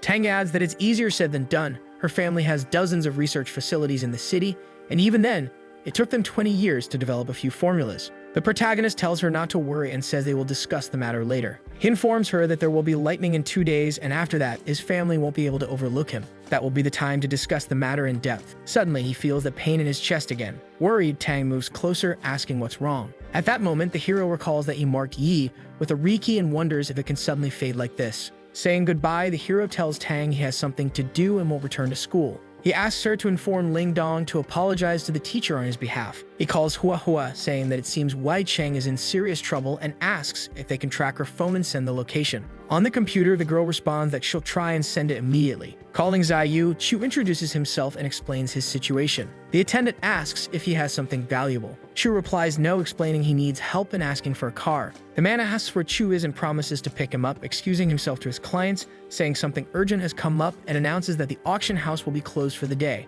Sometime later, Chu finds himself in a Lamborghini. Inside the car, the protagonist notices Wei Cheng's location has changed. Showing it to the driver, he says they need to head to that location. The attendant tells him to hold on and, using some kind of crazy magic, accelerates the car dramatically. At that moment, the boy uses a special kind of vision. With it, he can see through objects and spots Wei Cheng unconscious in the back of a van. Shu then tells the driver that this is the vehicle they need to stop. The attendant accelerates, positioning the car in front of the van, causing it to brake abruptly and crash into a wall. The protagonist exits the car to assess the situation. Two armed men step out of the van, severely injured, as the hero approaches with his magical sword. Drawing their weapons, they shout to act quickly and fire. However, the hero is faster and strikes them with his magical sword effortlessly. With a single blow, both men fall to the ground. The protagonist then approaches the van to open it. However, a sort of spider sense suddenly activates.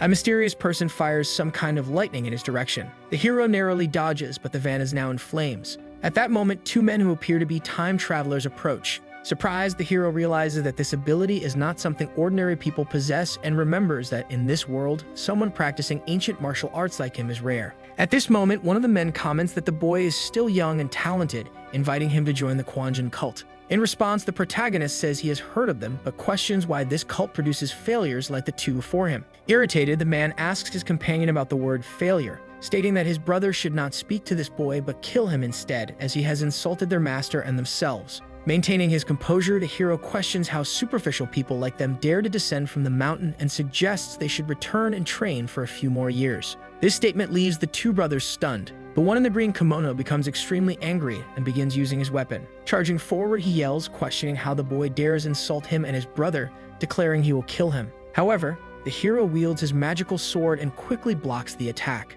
The man in the green kimono retreats but notices that his weapon has broken. Even angrier, he demands to know how the boy dared to damage his weapon. The hero then goes on the offensive with his sword, declaring he will destroy it. The man's staff becomes even more cracked, and before long it breaks completely. Using more energy, he charges again, declaring the boy must go to hell. However, with his magical sword, Chu completely disables the man, severing one of his arms. Seeing this, his brother is horrified. Using some kind of brush, the brother questions how the boy dared to harm his sibling. He then releases a powerful energy strong enough to create an explosion. However, the protagonist uses the injured brother as a hostage. With a sadistic look, he discards one of his opponents, telling the remaining brother that if he wants to advance, he must do so properly. He asserts that the man should not descend the mountain to kidnap a girl and questions if that's what Taoists in this world do. Profoundly irritated, the man in the blue kimono declares that the boy will die today. He leaps high into the air toward the boy. However, Chu appears behind him and strikes him with his sword from behind. In shock, the man wonders how this is possible, while Kai comments that their master has certainly deceived them.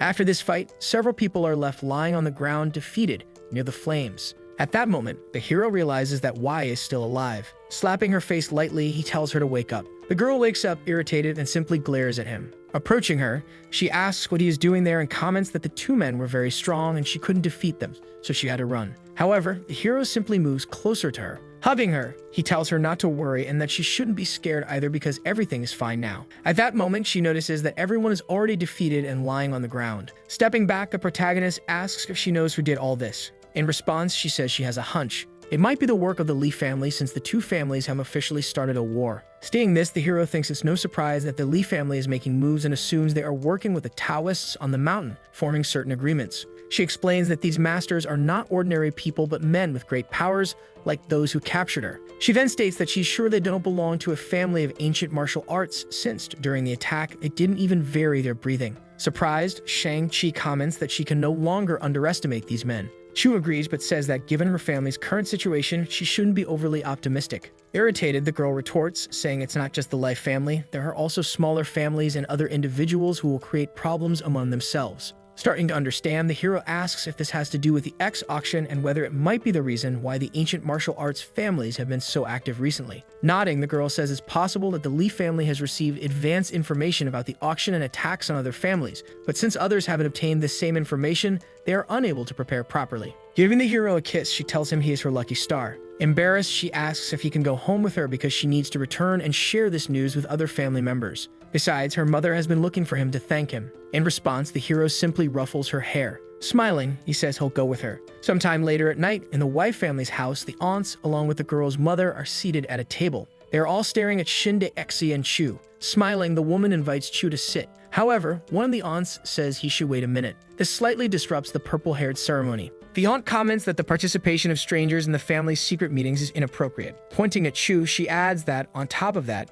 he's a man. Still smiling, he tells her to relax, assuring her he's not here to join the council. He concludes by saying he didn't come for her secret meeting. At that moment, the woman thinks she has been careless and that she wanted to use this opportunity to solidify his marriage with Shinde Exi, but now it seems impossible. Showing the magical stone, the hero states he came to cooperate. He then tosses the stone toward the complaining aunt. Examining the stone, she says it doesn't seem fake, while her sister asks what it is. The boy explains that it's a spiritual stone. He elaborates that she can now feel the flow of her inner strength through her body. Holding the stone, the mother feels the energy. However, she's strong enough to release a large amount of energy through her body. All the women in the room start to worry, but the woman smiles, asking how many of these stones he has and saying she wants to buy them all if the price is reasonable. The protagonist, however, explains that the spiritual stone isn't sold directly. One of the aunts becomes irritated, accusing Shinde Exi and her boy of playing with them. She asks to finish his explanation, stating that the item will be evaluated in 2 days and its price will be based on the auction results. If interested, they can purchase it with a discount.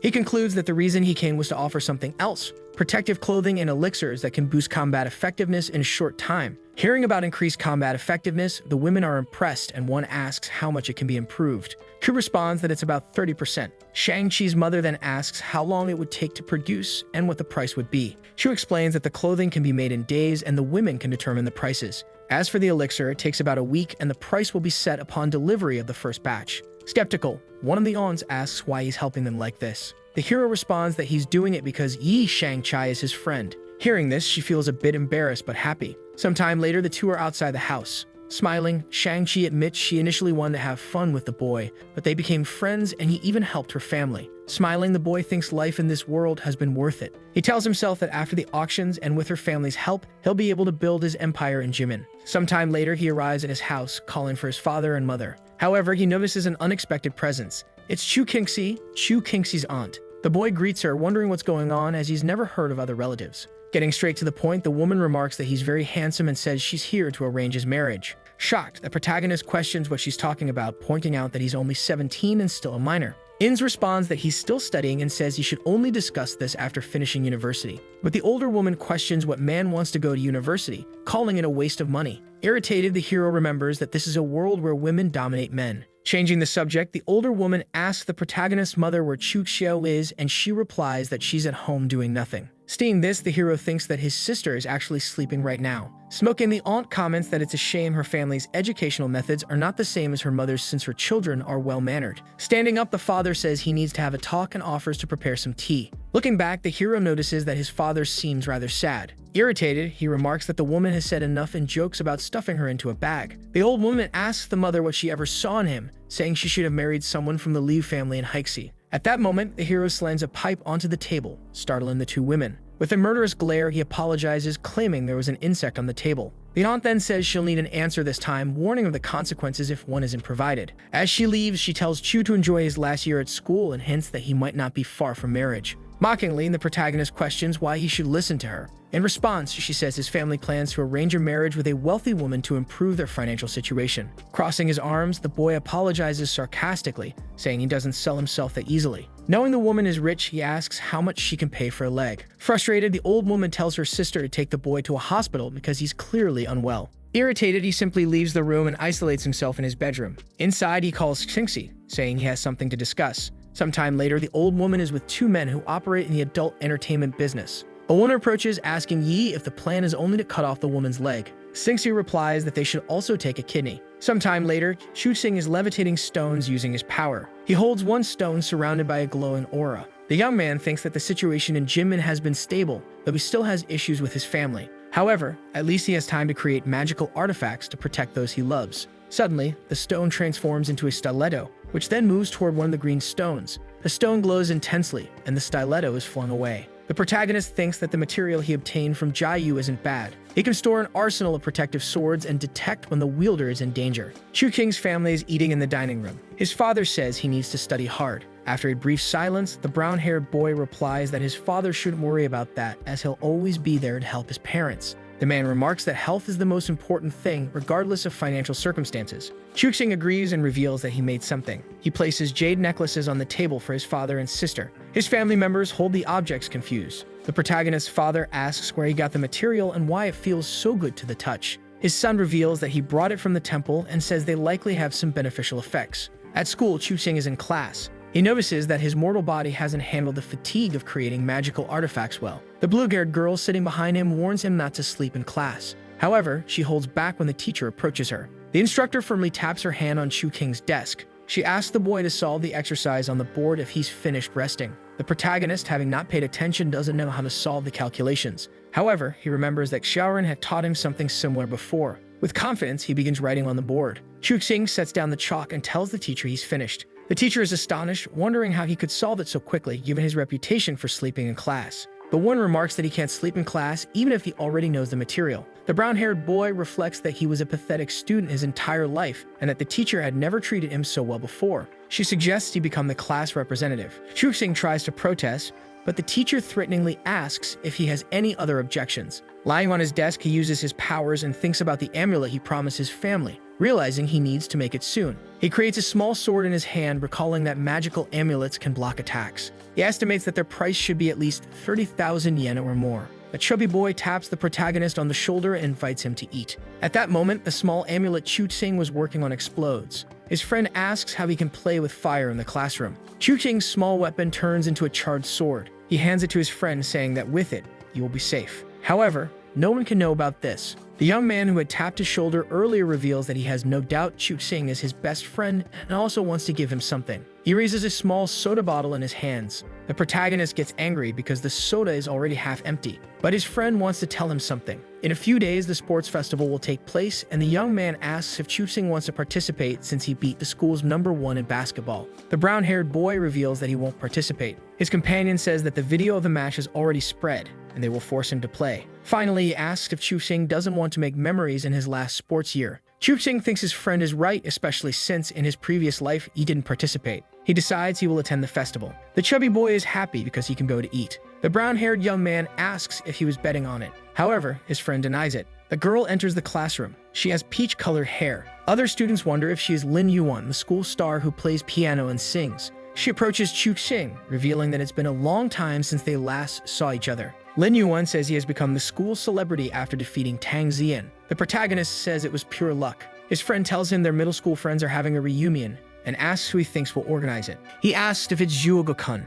The girl questions how he guessed. Chu Xing says that Zhuo Bakun always likes being the center of attention. Lin Yuan asks if his friend will still attend. Otherwise, it will be very boring. The young man asks when it will be. The girl responds that tomorrow night she will call him. Then she pinches one of his cheeks. Finally, Lin Yuan says that every time she sees Chu Xing, he seems better. No wonder Tang Zian cares so much about him. Lin Yuan leaves the classroom. Chu Xing wonders since when the girl dares to tease him. His blue-haired friend asks why he is so close to the peach-haired girl. The protagonist says they were classmates in middle and elementary school. The other boy reveals that Lin Yuan is his goddess and that he needs her autograph. The brown-haired young man asks his friend why he didn't ask while she was around. He replies that he would never dare do that, but if he could spend a day with her, he would die happy. Chu Xing leaves the classroom, saying he needs to do something. A girl with purple hair is in her classroom reading a book. The protagonist approaches her and asks if she is doing her homework. The young woman lifts her head and admires his face. She reveals that her task is very difficult, blushing. The boy says he can teach her since it's the same thing he solved earlier in class.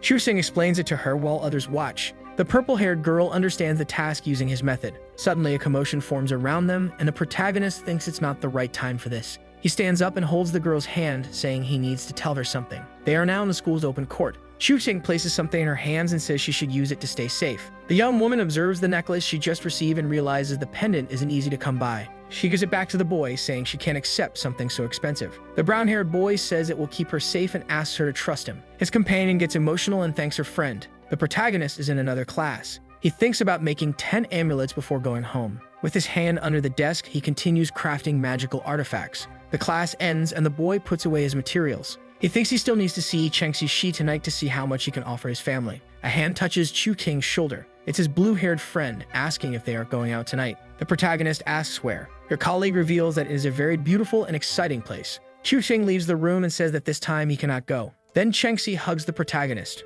She reveals that finally he has arrived. At that moment, the dark-haired girl notices that he smells of another woman and asks if he's attracting someone. Chu Xing, in turn, defends himself by asking her to forget about it. Then he shows the girl the necklace he made for her, saying she doesn't need to pay for it. Cheng Xi observes the material. Shortly after, a white object moves quickly through the air toward her. The young woman gets startled and raises her amulet, which conjures a purple shield in the air. Chu Xing approaches her and says that the necklace will activate automatically whenever she is in danger. The girl looks happy. Then she pushes him onto the bed, saying that this is really cool. Cheng Xi says he shouldn't run away just because he gave her that and declares that if she finds out he's with someone else, she will hurt him. The boy places his hand on her face and lays her on the bed. He reveals that he has to leave but will return in a few days. At Huahua's apartment, Chu Xing enters and notices she didn't lock the door. His sister is sleeping on the couch. As he approaches, the boy notices she's crying and possibly having a nightmare. The little pink-haired girl wakes up. She hugs her brother, saying she dreamed of their mother again and that she didn't want her or their father. Chu King's sister asks if he won't end up like her and abandon her.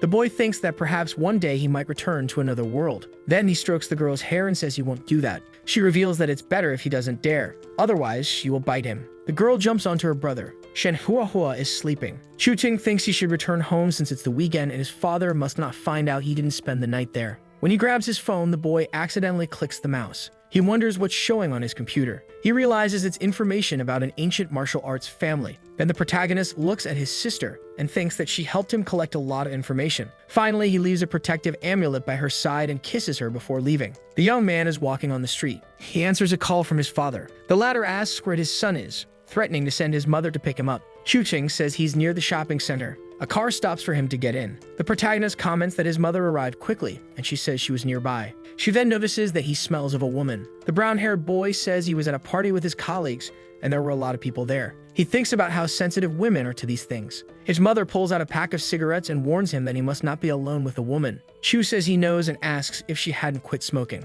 The woman excuses herself, saying it's to mask the boy's scent and avoid punishment from his father. The protagonist pinches his nose and thanks her. A notification appears on his phone. Chu Xing discovers that a magical amulet was sold to the Yi family for 1.2 million. He thinks he can get rich with his knowledge from the fairy world and needs to create something even more expensive. Perhaps the big business he needs is approaching. At home, the boy's father asks him to let him know if his mother starts smoking again. The protagonist says he's on his father's side. By message, Chuxing asks Jia Yu when he's free so that he can deliver something to him. The man responds that it can be right now. At a restaurant, the two friends meet. Jia Yu holds the amulet and notices that it's fantastic, worth at least 10 million. The brown-haired young man says he already knows what it is, so there's no need to tire himself explaining. His companion notices that it seems Chuxing investigated him. Then he raises a glass of wine. The white-haired man slams his mug on the table and reveals it's the first time someone wants to be his friend. The protagonist asks why he says that. Jia Yu shares that he grew up with his father until adolescence, only to discover that his mother was from a prominent family, and after that,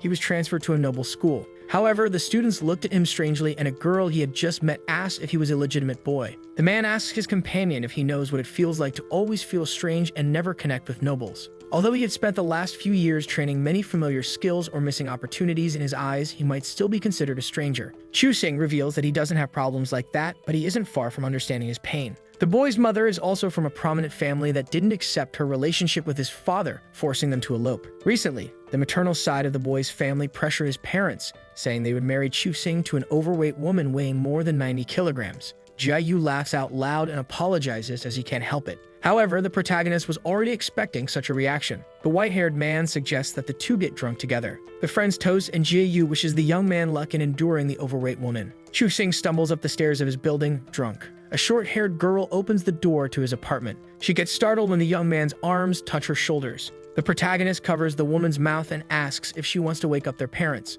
The girl declares that he will never get married if he keeps getting drunk like this. Moments later, she starts feeling dizzy and collapses into Chuxing's arms. The girl is now lying on a bed. At this point, the boy thinks he can't take it. He suddenly leans forward. The brown-haired young man thinks it feels good and soft. The short-haired girl tells Xiao Feng not to be shy. Chuxing, sitting beside her, wonders who this Xiao Feng is. The girl moves closer to the boy to kiss him. The protagonist, however, stands up in shock, thinking he can't do this with his sister. Entering a clothing store, an employee notices the boy's good looks. Chuxing asks her to pack all the clothes and send them to his house. The young man thinks that now he has bought clothes for the class reunion, he needs a car so he won't inconvenience Xiao Yu when needed. Someone calls him from behind. A boy wearing lots of jewelry asks if Chuxing doesn't recognize him, addressing him as a classmate. Chuxing recognizes Zhu Bokun. His classmate asks if the protagonist didn't like staying at home all day and if he isn't going to the class reunion. The boy confirms he's going because Lin Wan asked him personally. Then Zhu Bokun says he'll be waiting. He leaves the scene angry, just like Chuxing. The hero arrives at school.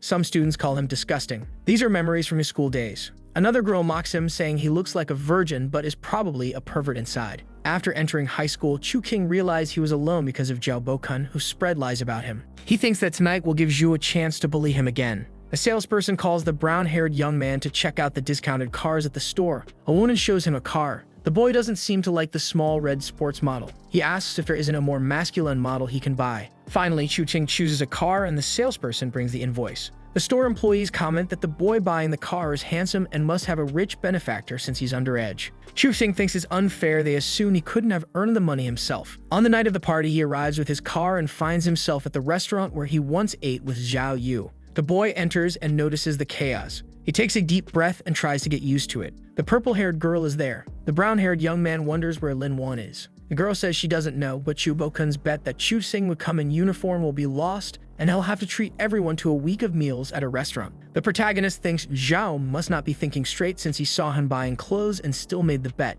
A group of boys is talking with Zhu Bokun. He seems very angry. The purple-haired girl reveals that maybe Zhao didn't believe Chuxing could buy clothes. The protagonist turns and reminds his classmate that he'll have to pay for everyone's meals for a week, including his. At that moment, the young man wearing several pieces of jewelry assures that he'll cover the meals for the upcoming week and everyone celebrates. However, Zhu Bokun is still furious. The girl says Zhu was very clever and reduced the chances of other outcomes, but the bet will still be expensive. The brown-haired young man thinks it was his colleague who started the bet and lost. The students are all drinking. Zhao suddenly announces that he is forming a men's basketball team to play in the Olympics and asks if Chuxing will join the group. The young man replies that he is not interested. The purple-haired girl asks if, by saying that Chuxing plays so-so, he was implying that she doesn't know how to play. He gets nervous and is left speechless. Tang Jian declares that they should put aside their personal issues and focus on winning. Zhou Bukun says he has no problems, but he's not sure about Chuxing. The girl questions what he thinks. The young man in turn raises a piece of meat and reveals that he thinks everything is perfect, offering her the piece of food he is holding.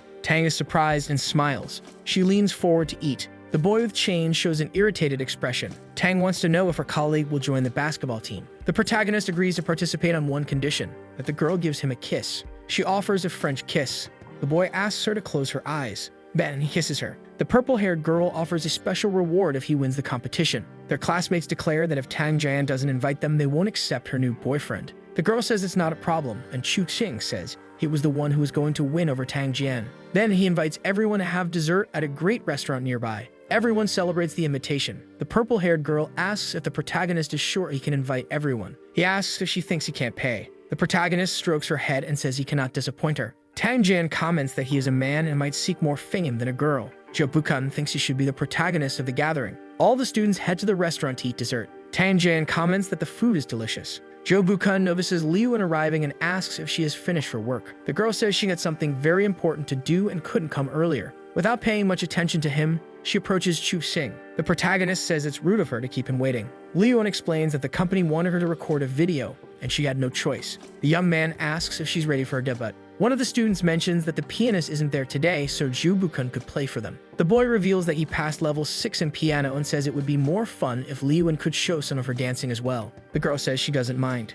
Then she dedicates the dance to her best friend, extending her hand to Chu Qing. The students note the happiness the protagonist must be feeling, and the girls decide to help even though they lack artistic talents. Zhou Bukan plays angrily. Meanwhile, Liu dances. The brown-haired young man comments that the kid plays piano very well. Tang Jian asks if he doesn't think the dance is better. The boy asks if she's jealous. His girlfriend says the woman is dancing especially for him. Therefore, he must not disappoint her. The pianist observes the scene from afar. He becomes indignant that the protagonist is ignoring the dance performed in his honor by talking to another girl. He slams the keys with his hand and stands up. Zhou Bukan asks if Chu Qing knows what respect means. The protagonist says whether he listens or not is his own problem, so he shouldn't have rushed to conclusions. The pianist says the boy should pay attention to Liu not him. Chu Qing stands up. He drinks the rest of the wine in his glass. The peach-haired girl smiles. She bows. Zhou Bukan says Chu Qing is poor and doesn't know the rules for watching a performance. The protagonist remarks that the music isn't good and whistles a better tune. Then he declares that he would have cut off his hands if he played like that. The pianist orders his colleague to kneel and apologize to him. Chu Qing says the pianist can say goodbye to his hands. Zhou Bukan is shocked. Then the protagonist starts whistling and mesmerizes everyone present. Some of the girls recognize the song. The boy with chains feels as if he's in a field of flowers. At that moment, the hero remembers that this is the true song of the gods, which he obtained in his past life. Some classmates comment that it's the first time they heard such a beautiful song and that their classmate Zhou Bukan is doomed. Gao is startled by Chu Qing's malicious gaze. He trembles as his shadow begins to emerge from his enemy. A hand appears in front of him. It's Lin Wan trying to protect her classmate. The protagonist asks if she wants him to forgive Zhao. The girl feels uncomfortable. Tang Jian tells her boyfriend to stop scaring the pianist because if he continues, there will be trouble. The brown-haired young man thinks that earlier, because of the heavenly music, he was influenced by his rage and forgot he's not in heaven. He grabs the dessert knife. Then he points it at Zhou Bukan, who asks what he's doing. In the shadows, several blows are struck. Moments later, it's revealed that the strikes were to cut the pianist's hair. Zhao panics as he touches his head and is startled by a knife falling near him. Chu Qing says he's no longer the person who used to be bullied and hopes his classmate remembers that. Zhao Bukan asks if he's not being too harsh. The protagonist says that even if Zhao had begged, he wouldn't have let it slide, adding that he only kneels before his parents. Right after, Chu Xing orders him to leave because he never wants to see him again. The boy with many chains leaves the place. After a moment of tension, the protagonist says they should celebrate the departure of an annoying person. The classmates continue the party. Tang Jian remarks that her boyfriend is getting harder to understand. Chu Xing tells his girlfriend that soon she'll know who he truly is. He then drives his car back home. He wonders how he'll go back home smelling like beer. His sister is calling him. The boy says he won't be able to return home that night and asks her to make up an excuse for their parents. The girl says she won't lie for him. However, she changes her mind when her brother says he'll pay her. The young man goes to his girlfriend's apartment thinking Hua Hua will be awake. Surprisingly, someone had already opened the door. Upon entering, Chu Qing finds a man holding his girlfriend's wrists. The man looks old. The stranger asks Hua Hua who the boy who just entered is. The protagonist replies that the girl is his girlfriend and asks who the man is. The man again asks about the boy's identity and then reveals he's the girl's father, asking if the boy can pay off her 3 million debt. The pink-haired girl defends herself, saying it was her father who gambled the 3 million. Chuavu's father says it doesn't matter since she's his daughter, so she must pay. His daughter questions how he expects her to get all that money. She angrily throws her credit card in his face and tells him to leave. The man says the money isn't enough and that he'll ask the rest from her boyfriend.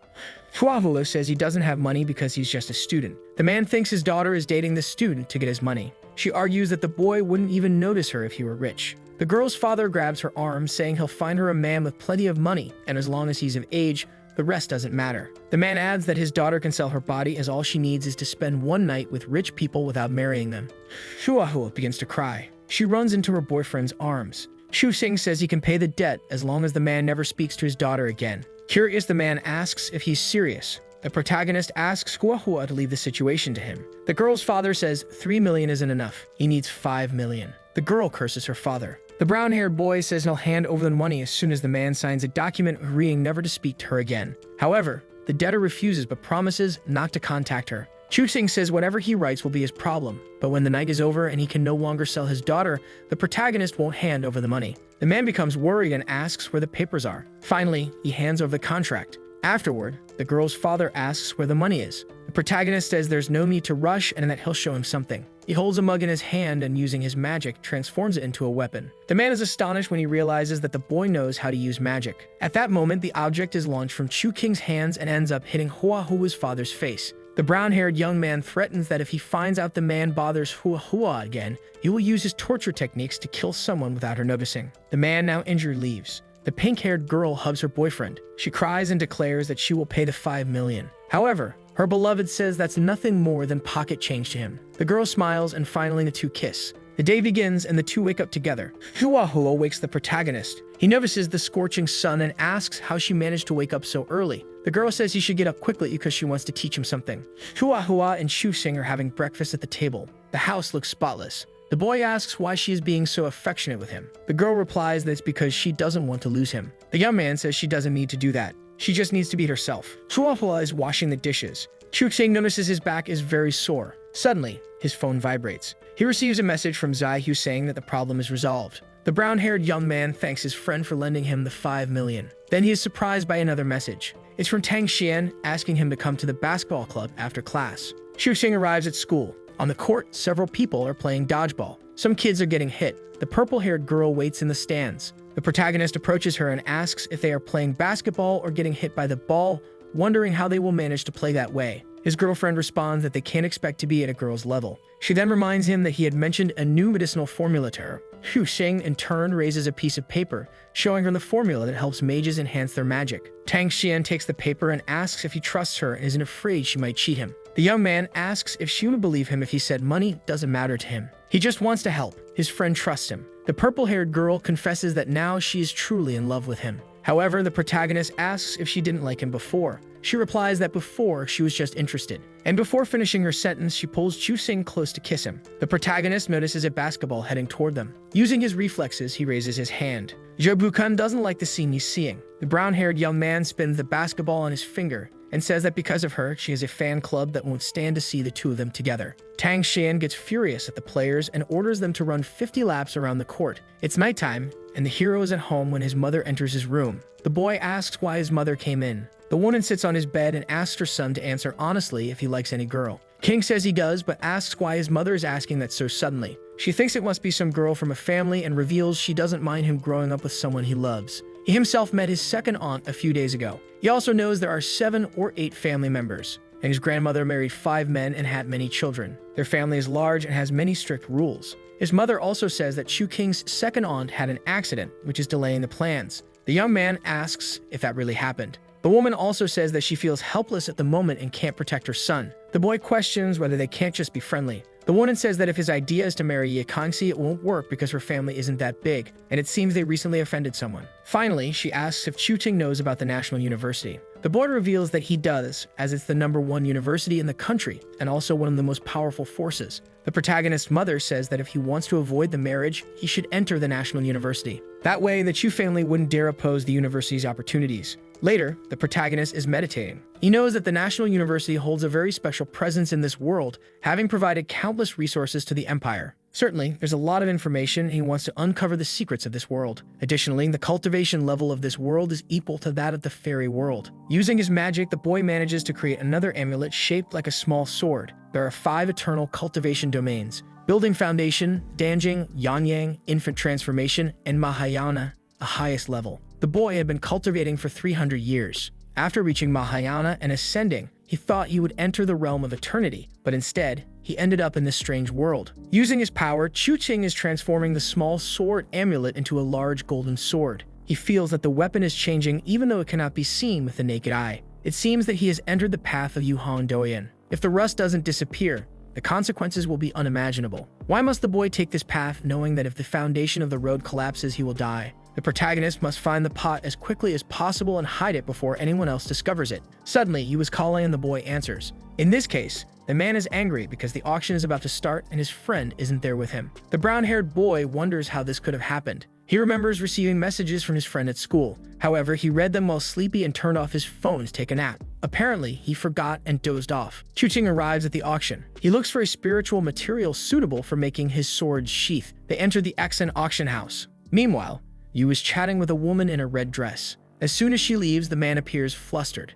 The protagonist realizes that it seems the Zai family wants him to meet famous women. Some women at the venue comment on Chu-Ching's worn-out appearance. One of them intentionally bumps into him. A couple walking by tells the boy that this isn't a place for poor people like him and advises him to take a look at himself. Chu-Ching responds that this is the Zai family's property and the woman is not the owner, but they've embarrassed themselves if she is that type of person. The finely dressed woman threatens him, saying that just because he's a man doesn't mean she can't hit him. The brown-haired young man intercepts the blow she was about to land on him. He reveals that he had no intention of fighting, but that she started it. Then he twists her arm, causing it to break. The woman's husband calls for security. A man approaches, stating that Chu-Ching is like a brother to him, and shaming him means shaming himself. It's Zai-Yu who steps forward, telling the couple they are banned from entering the auction house from now on. He then calls the security team, and the couple apologizes. A friend of the protagonist notices his unpleasant reception. Chu-Ching asks if he has something he wants to tell him. Zai questions if the boy's mother is a member of the Chu imperial family, and the man confirms. The white-haired boy then mentions Chu-King's aunt, who lost her leg and kidney. However, someone from the Chu family in the imperial capital tried to purchase the information, but he immediately blocked them. King asks if his friend knows who committed the murder. However, he responds that Miss Yi Chengxi wasn't aware of which family had intervened. The protagonist was genuinely worried at the time, not knowing the imperial family's situation. 2 women enter the hall, greeting Chu-Ching. He recognizes his aunt and Yi Chengxi. The boy's aunt says she heard he'll be taking the university exam, so he must study hard. The protagonist notices his aunt's concern and assures her everything will be fine. Yi Chengxi asks her mother to go ahead, and she has something to say to the brown-haired boy. Shortly after, the girl throws herself into her beloved's arms. Zai-Yu announces that the auction will start soon and they need to enter. The protagonist asks Zai-Yu not to take his aunt's words too seriously. The white-haired man says that the family head also cares about him, which is why she considers him her favorite son-in-law candidate. Chu-Ching asks if there is any special metal in the area. His friend says that first, he and Miss Yi will head to the room, and then help provide plenty of information. In the room, he asks if the spiritual stone her boyfriend was looking for has actually appeared in the auction. He informs her that there are 5 of them. The young man offers his girlfriend a bottle of milk tea. The woman questions why he is going to drink wine. The boy remembers that women in this world enjoy loud drinks. Yi Chengxi says she can stop drinking if he doesn't like it. At that moment, she pulls the protagonist's hand and holds him close. She suggests that the 2 of them drink as much as they want together. Chu-Ching realizes that she really wants something from him. Yi Chengxi's shy reveals that she bought provocative clothes as the protagonist had requested. Chu-Ching blushes at the thought. Suddenly, the woman pushes him onto the sofa. The boy knows her beauty is incredibly tempting. He decides not to resist and kisses her. Zai-Yu enters the room and encounters the pair in an intimate moment. The man quickly shuts the door and apologizes for interrupting. Chengxi Shi suggests that they continue. Shu pushes her aside and mentions that the auction will start soon. The woman asks why he's embarrassed now when he wasn't earlier. The brown-haired young man thinks that if it weren't for Zai-Yu, he might have left the girl defenseless. Then the protagonist calls out to the white-haired man who had been spying behind the door. The man enters, apologizing for disturbing their moment, but he brings important information. The 2 examine the tablet with the new details. King asks if all these items will be in the auction. There doesn't seem to be any material that could enhance his sword. His companion mentions a piece of meteorite on the list. What's displayed is just a fragment, but there are hundreds of kilograms of it, which is enough to craft magical weapons. He notes that it's still hot because he almost burned himself when identifying it. Chu-Ching remarks that it could be turned into an energy-efficient, pollution-free cooking pot. Yi Chengxi bursts out laughing. Yu says that Mr. Chu's standards are too high, so he won't bother him further and takes his tablet. The white-haired man shows the news to the girl. She notices an item called Gi, an ancient wine aged for many years. It is said to boost soldiers' strength if consumed. Chuxing asks if his girlfriend wants it. However, she responds that it will be sought after by everyone, and she won't be able to keep it safe. Suddenly, the protagonist notices something. He points to the item and realizes it's Dao-en. It's not about the wine but the jar. Wasn't this the material of the golden god he had been looking for? Even if there's an issue, he might be able to purchase it. The hero says he's not interested in the wine, but in the bronze jar. The man wonders if it's a treasure. He thought he understood Chuxing, but in the end, he misjudged him. Even so, he was astonished.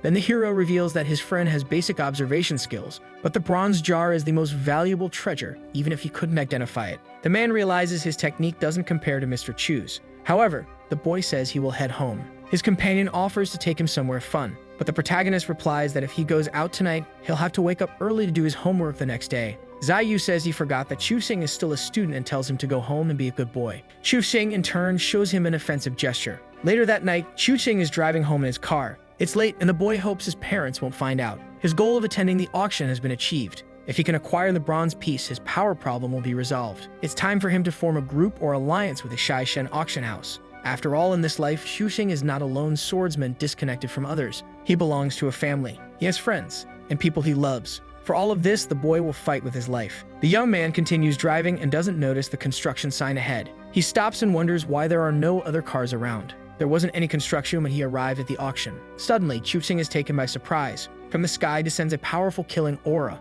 The protagonist parks his car where it can't be seen. He tries to blend into the forest. From a distance, he observes what seems to be a gathering. An elderly woman stands in front of several other women. A woman in a violet cloak steps forward. The brown-haired boy wonders who is under the purple robe, as her killing aura surpasses that of 6 people combined. The elderly woman addresses her as Officer Jiang Wu, saying she purchased the item with a great deal of money. What if, after this, she wants to kill them and crosses the line? That could be a violation of the government's authority. The emissary of Jiang Wu, Yan Shangxi, had already mentioned this before. Unfortunately, the police cannot control the ancient martial arts families. To supervise them, the government sent a military surveillance department and an envoy named Jiang Wu. The woman in the purple robe states that the object belongs to the empire, not to any particular family or individual. She then questions whether the martial arts family will destroy the foundations of the empire, take what isn't theirs, and act on their own authority. The elder woman asks if this too is under the control of the figure in the purple robe, demanding to see a judgment order. Chuxing thinks this must be an example of the actions taken by the military surveillance department. The young woman affirms that she has the order. Then she moves to attack the old lady. The elder, in turn, is caught off guard by a punch to the stomach. She is thrown back into the other women. The woman in the purple robe is surrounded by dead bodies. Chuxing thinks she is very powerful, able to kill 6 people at once. She opens the trunk of her car and pulls out the bronze pot the protagonist was looking for. The boy realizes that this artifact is what the woman had been searching for. Jiang Wu senses someone nearby and orders them to come out quickly. Chuxing steps out of the woods and asks if she would believe that he is also like her. She responds by revealing that she does believe it. Before he can say anything else, she punches him in the face, declaring that he must die. However, the protagonist catches her punch with his hand. With his other hand, he grips his golden sword and tells her it's not wise to get offended so easily. Jiang Wu surprises her with an attack, but she manages to escape by leaping away. The woman in the purple robe jumps and kicks the protagonist's face with all her strength. He, however, remains unfazed, surprising her. The brown-haired boy raises one arm, flinging the warrior far away. He declares that her strength is insufficient to kill him. The woman asks if he wishes to die. She removes her cloak and holds a weapon in her hand. The protagonist realizes she is very strong. Jiang Wu orders him to prepare to die and then fires a shot at his face. The bullet is about to hit his protective shield when Chuxing's golden barrier breaks, causing an explosion. The woman in the purple robe smiles at the situation. She approaches the car where the magical artifact is stored and grabs it with her hand. A golden sword strikes her from behind. When she realizes it, her back is being pierced. Jiang Wu asks how he could do this and how he isn't dead. With one more strike from the golden sword, the woman collapses, dead on the ground. Chuxing realizes the bullet that hit him was so powerful that he had to seal his wound immediately. He sits on the ground and tries to use his magic to heal his injuries. He is in a lot of pain. Chuxing notices that his wound could kill him at any moment. The weapon used against him isn't anything special. His attention shifts to the bullet. The boy realizes that it was indeed the problem. The object was specifically created to deal with martial arts warriors. It's nighttime and Hoa Hoa is gaming on her computer at home. Suddenly, her apartment door opens and Chuxing crawls in. The girl becomes worried as he is bleeding. She asks what happened and if she should take him to the hospital. The protagonist informs her that he won't die but needs her to clean the rotting flesh with a knife.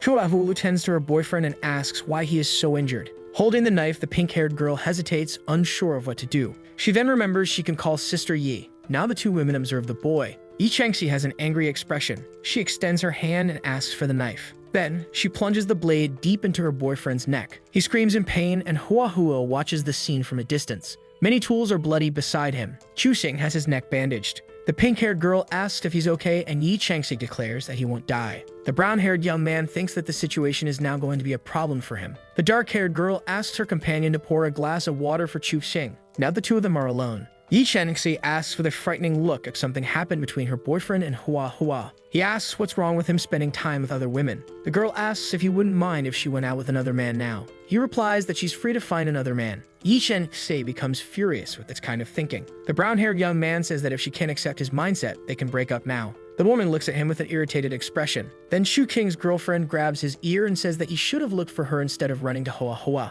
King explains that the people around him are very observant and some things shouldn't be known by strangers. He questions what happened during the night. The boy reveals that he killed a Yangwu messenger. The pink-haired girl enters the room and both girls are shocked to hear this information. The protagonist says he was merely defending himself. The dark-haired girl holds the bullet and remarks how amazing it is that he survived being hit by a Wang bullet. It's a nightmare for all martial arts warriors. It's an extremely powerful and difficult to make bullet. The object is manufactured by the Ministry of Military Supervision. Yi Changxi asks what kind of Yangwu messenger he encountered last night. The boy says she was wearing a purple cloak. His girlfriend explains that the delegation is divided into 5 levels: red, yellow, green, blue, and purple. The red and purple are the weakest. Typically, a green-cloaked supervisor is eligible for Wang Chuan. The girl questions what Chuxing took from them and how he managed to encounter the purple-cloaked supervisor who carries Wang. The boy wants to know the level of the martial arts warriors there. He doesn't understand how he doesn't know this, considering he's a soldier. The brown-haired young man reveals that when he was little, he met an old man who kept lamenting. So he bought a book and studied it.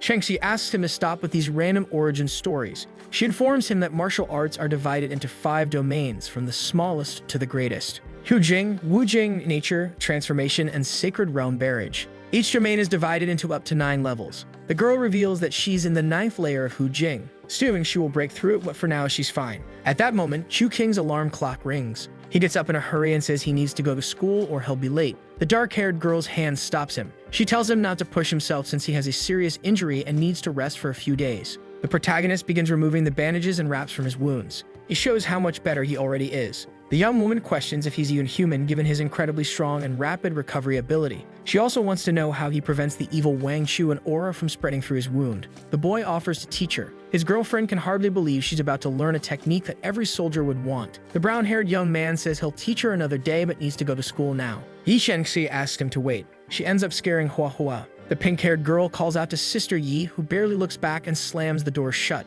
Yahello thinks she must really be angry with her. Class is starting. Chu Qin is sleeping in his seat. His blue-haired friend calls out to him again to wake up. The boy is awakened by his teacher scolding him. She tells both of them to leave the classroom and instructs Chu Qin to call his parents to come to school this afternoon. The boy asks if the teacher really needs to call his parents. She says she no longer cares whether he studies or not, but he's ruining the study of others. Xiaoren says the teacher is wrong. Her friend will also admit he was wrong. The boy promises not to disturb the other students next time. The class laughs at the situation. The teacher decides not to deal with Chu Tin anymore, but asks Xiaoren to call her parents to prevent the situation from escalating further. She wants to show Xiaoren's parents how their daughter is wasting her studies because of a boy. The protagonist says the teacher is wrong. If she's going to do this to the girl, she should do it to him too. The teacher offers a deal. If they don't score 10 points on the test, they'll need to call their parents and admit their relationship in front of the whole school. She wants to show everyone the dangers of young love. Chuxin doesn't understand how this girl could like him. A girl approaches Tang Xiang. She brings bad news that's been spreading around the school. The purple-haired girl appears irritated.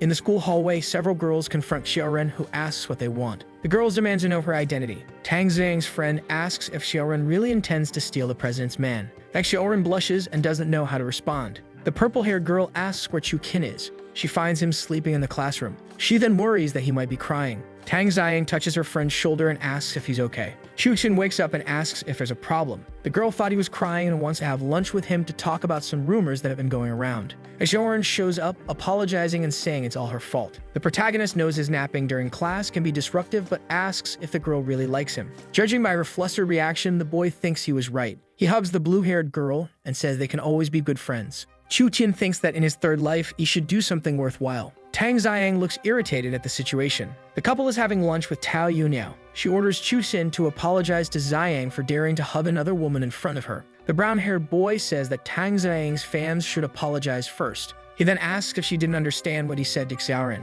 Tao Yuniao accuses the boy of being rebellious for not being spoiled by his girlfriend. However, he says that he's the one who will spoil her instead. The orange-haired girl stifles a laugh. Tang Xiang says she's waiting for Chu Qin to spoil her and asks what he will do. The protagonist tells her to wait and see. Recovering from her laughter, the young woman warns the brown-haired boy to stay away from other women and resolve his issues outside. She then shouts that she's serious. Chu Qin grabs the girl's blouse and pulls her clothes. He asks if, when she talks about staying away from other women, he should also stay away from Tao Yuniao. The girl feels embarrassed. Tang Xiang tells her friend she can leave. Then she says she'll leave as well. When the two are alone, the purple-haired girl asks if her boyfriend is upset because she doesn't spoil him. The protagonist reveals that he's different from others and doesn't expect that from her. Chu Xin genuinely likes his girlfriend, so she can trust him. The purple-haired girl is excited about this. Changing the subject, she talks about the recipe he gave her. It turns out she can't use it to practice martial arts. Instead, it's a poison. The protagonist is sure the recipe he gave was meant to help practitioners improve their magic. Tang Xiang says that resection poisons are very special and that labs don't know about them. However,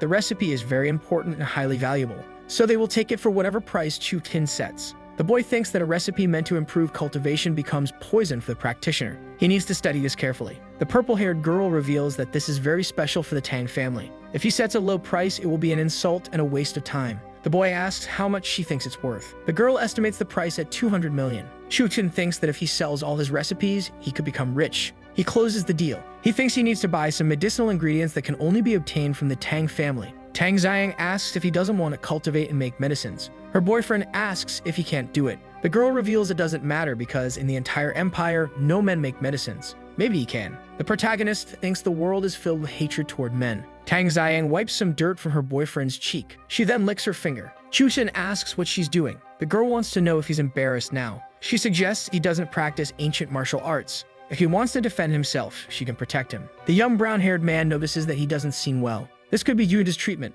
Tang Xiang hands him a healing potion. The girl says that if he continues practicing martial arts, they will have to break up since she doesn't want her future husband to become infertile. The protagonist wonders if ancient martial arts could really affect that kind of relationship. It's nighttime and Chu Qin enters his home. After a day, the collar of his shirt is grabbed by his father, who begins hitting him, saying that at least he still remembers how to come home. The man stops when he hears someone calling him. It's Yi Kangxi taking the blame for this because she was too drunk the night before. The boy thinks that explanation might actually make things worse. He wonders why Yi Kangxi is in his house. The brown-haired boy's father thinks his son has been corrupted. Chu Qin asks Yi Kangxi what she's doing there. The young woman offers him a remedy to heal him. Then with an irritated look, she says he doesn't need it anymore. She tells him that her family is friends with the Tang family and asks how he obtained this medication. Chu Xin asks who told her he doesn't need the potion anymore. Right after, he declares that he will teach her a method to handle the Wang Chuan bullet, and Yi Kangxi asks if he's sure about that. The protagonist says they'll start slowly. The two hold hands and a blue aura surrounds them. Then the power begins to activate and the girl starts to feel the pressure. The brown-haired young man asks if she's okay. His girlfriend says it was very painful.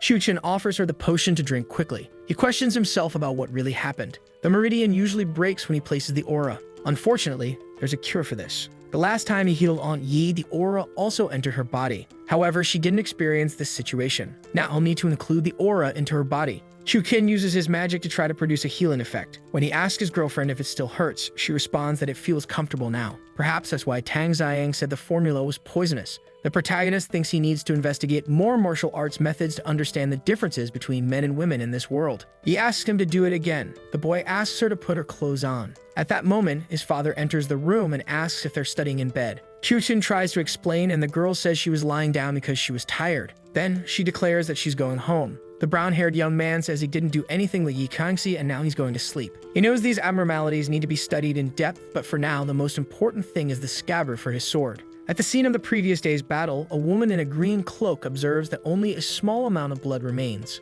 She says that seeing an assassin isn't like seeing an ancient martial arts warrior, but rather a Taoist. The girl accompanying her in a blue cloak asks what she means. The woman in the green cloak wants them to check the hospital in Jimin, then investigate the flow of drugs on the black market, and send someone to inspect the auction house. Her companion asks if they're going to Jimin now. The other responds yes, as the fiancé her family arranged for her is in Jimin. He is the son of Miss Chu, and they are going to visit him. Shu Qin suddenly sneezes in his room. He wonders who might be talking about him. Shu Qin is in his room with the bronze jar, trying to refine his sword. He opens his eyes and realizes that finally, with this scabbard, his sword will no longer be damaged and will soon return to its original form. He raises his hand and suddenly a stone mask appears. The protagonist thinks that if he needs to fight in a future battle, he should use this mask. What remains is the ancient wine. The only thing that makes it special is that it caused many fighters to race to their deaths to obtain it. Suddenly, his phone rings. It's Yi Chengxi inviting him to her house for dinner. In Yuji's private kitchen, the three are dining together. The protagonist's aunt reveals that she's not sure if her remedy, which can boost combat strength in a short time, has been perfected. However, recently, families have been seeking it, and she would like some if it's available. The young man says he doesn't have any with him, but he can make them by next week. Miss Yi asks how much it will cost. Chuxing says he doesn't need money, he only wants to borrow the ancient martial arts training method from the family. The atmosphere becomes tense, and he wonders if he said something wrong. The woman declares that this is a heritage more important than the lives of everyone in the family, and she cannot simply pass it on to outsiders. The protagonist is startled by this information. His aunt advises him not to practice these martial arts.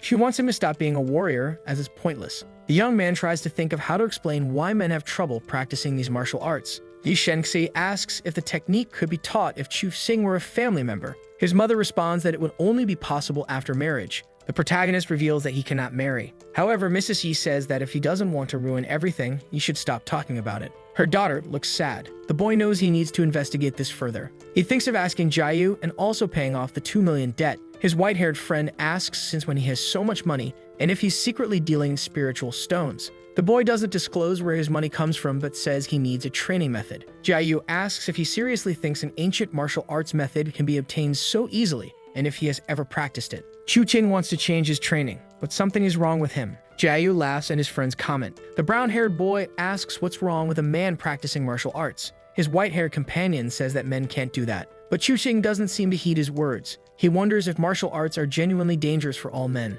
Jiayu says that this isn't something a man can do at the start. To force the training, one would need to be castrated or exploited. Now the protagonist recalls that Tang Xiang and Aunt Yi were right. His companion says he can help by contacting a hospital to schedule this castration. The boy states that he only needs a set of self-defense techniques and asks where he can buy them. Jiayu reveals that he doesn't have any and doesn't think his friend will be able to buy them. Families with these techniques would rather destroy their house than sell them. Xu Xing realizes he didn't expect women to monopolize the world so much. Perhaps they're afraid men might learn the exercises and destroy the world. The boy's phone rings. It's Hua Hua, informing him that some deliveries from the Tang family have arrived. Now the young man can make the medicines. It's nighttime, and the brown-haired boy is using his magic in his room. He creates a container from which golden pellets emerge. He realizes that making medicine is very complicated, but with this mask, it becomes easier. Finally, he perfects the Kuang Yi Dan, pills that increase the user's power by 30%. Chua Hu timidly opens the door to his room. Chu Xing says she can come in since he's finished. She asks what he was doing.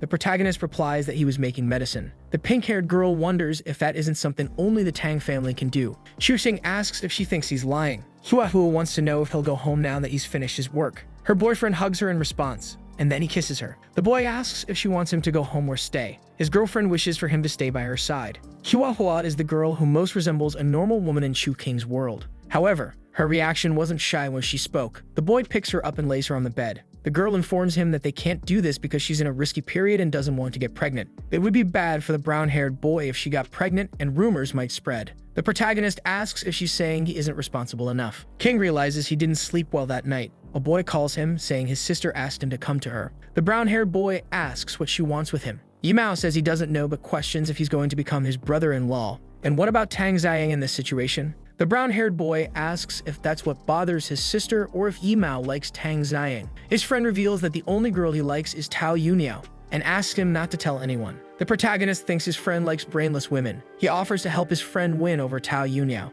but he must stop talking in such an embarrassing way. Suddenly, the boy remembers that men in this world are almost like Barbies and enjoy gossiping. His friend asks if he's going to win over the girl. Chu Xing promises that she will even want to date him, but he thinks about whether he will have to force or threaten her. The protagonist comes across Yi Chengxi leaning against his car. He asks why she came to see him today. The woman offers him milk tea. Her brother asks why she's so cruel and where his drink is. The girl replies that there's no drink for her brother and orders her boyfriend to drink it before it spoils. Chu Xing wonders if Yi Chengxi might still be upset about yesterday. The young woman explains that she stood in line for a long time to buy it and asked him to drink it all. The protagonist complies, but as he finishes, his vision begins to blur. He realizes the woman drugged him again. The cup falls from his hand and the boy thinks how foolish he is. He passes out and Yi Chengxi places him in the car. Yimao is shocked by his sister's behavior. She warns him not to get involved any further and tells him to take an Uber home. Then she speeds off in her car. Sometime later, now at night, King wakes up in a bed with Yi Chengxi on top of him. The boy panics and asks what she did.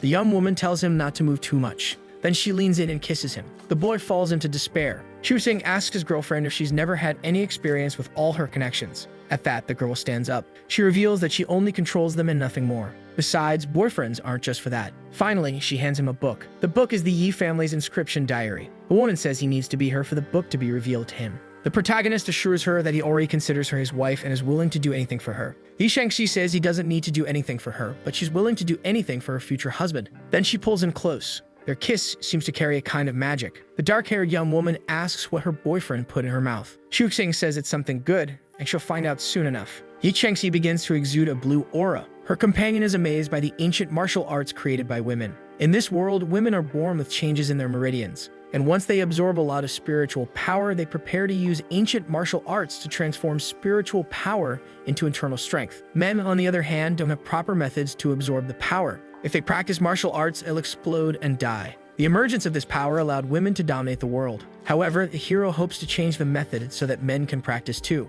Suddenly, his companion opens her eyes and realizes she has broken through the wooding barrier. Now she is in the third layer of the wooding realm. Xuxing gave her the ancient wine, which is highly beneficial for women. The woman wants to know where he got it. However, the young man says it's a chastity secret. Because of this, Yi Changxi wants to see if he's still stronger than her. The girl advances to punch her boyfriend. However, her hand is stopped and all her force is contained. Xuxing holds his woman in his arms. He whispers that he can't handle this. The dark-haired girl asks for more wine so they can continue what they were doing later. The boy asks if that wasn't enough. She pushes him onto the bed. The girl says she's still Yi Chengxi and will show him who's in charge. Xuxing wonders how he manages to live with his energy drained. Fortunately, he had taken the medicinal drink to keep himself distracted beforehand. The boy comes across Tao. She says Tang wants to see him. The protagonist gets a bad feeling. Then he heads to the extracurricular sports office. The purple-haired young woman asks where he was last night and what he was doing. In response, the young man says he was with Shen Xi at a hotel. Tang Ziyang slams the table hard and stands up.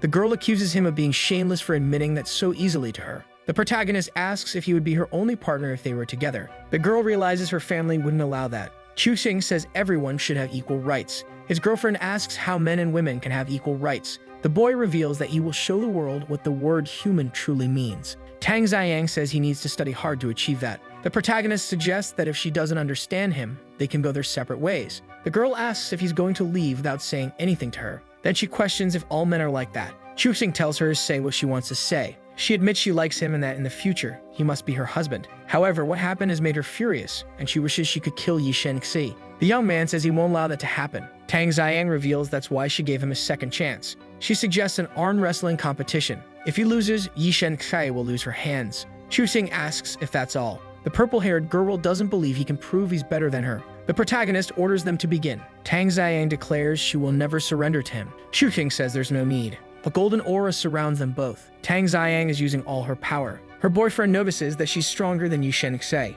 He worries about the consequences of losing. Xuxing thinks he can afford to lose and grabs one of his magical pills. He crushes it tightly, boosting his power. With ease, he slams Tang Ziyang's hand down. The girl wonders how that's possible. Her boyfriend asks her to keep her word. The purple-haired girl says she'll let it go this time, but there won't be a next time. Finally, she shouts that if they don't get married, she won't leave him alone. It's nighttime. Xuxing enters his house. A girl in a green dress is in the living room. The boy's mother didn't expect him to return tonight. He explains that he had to come back because his teacher was busy. The girl in the green dress introduces herself as Gong Yu and says she's his fiancée. The boy asks her not to talk nonsense. The woman, however, shows him a copy of the marriage contract. The protagonist opens the document and looks at it. He doesn't know who signed the contract and doesn't recognize it, so he wishes the woman a happy life. Gong Yu asks if he recognizes her or not, but says his uncles definitely will. Xuxing's mother says the contract was signed by the family head, his mother, and his grandmother. Apparently, Chu Alan has significant influence over his parents, and Gong Yu is bold enough to threaten the protagonist's parents in front of him.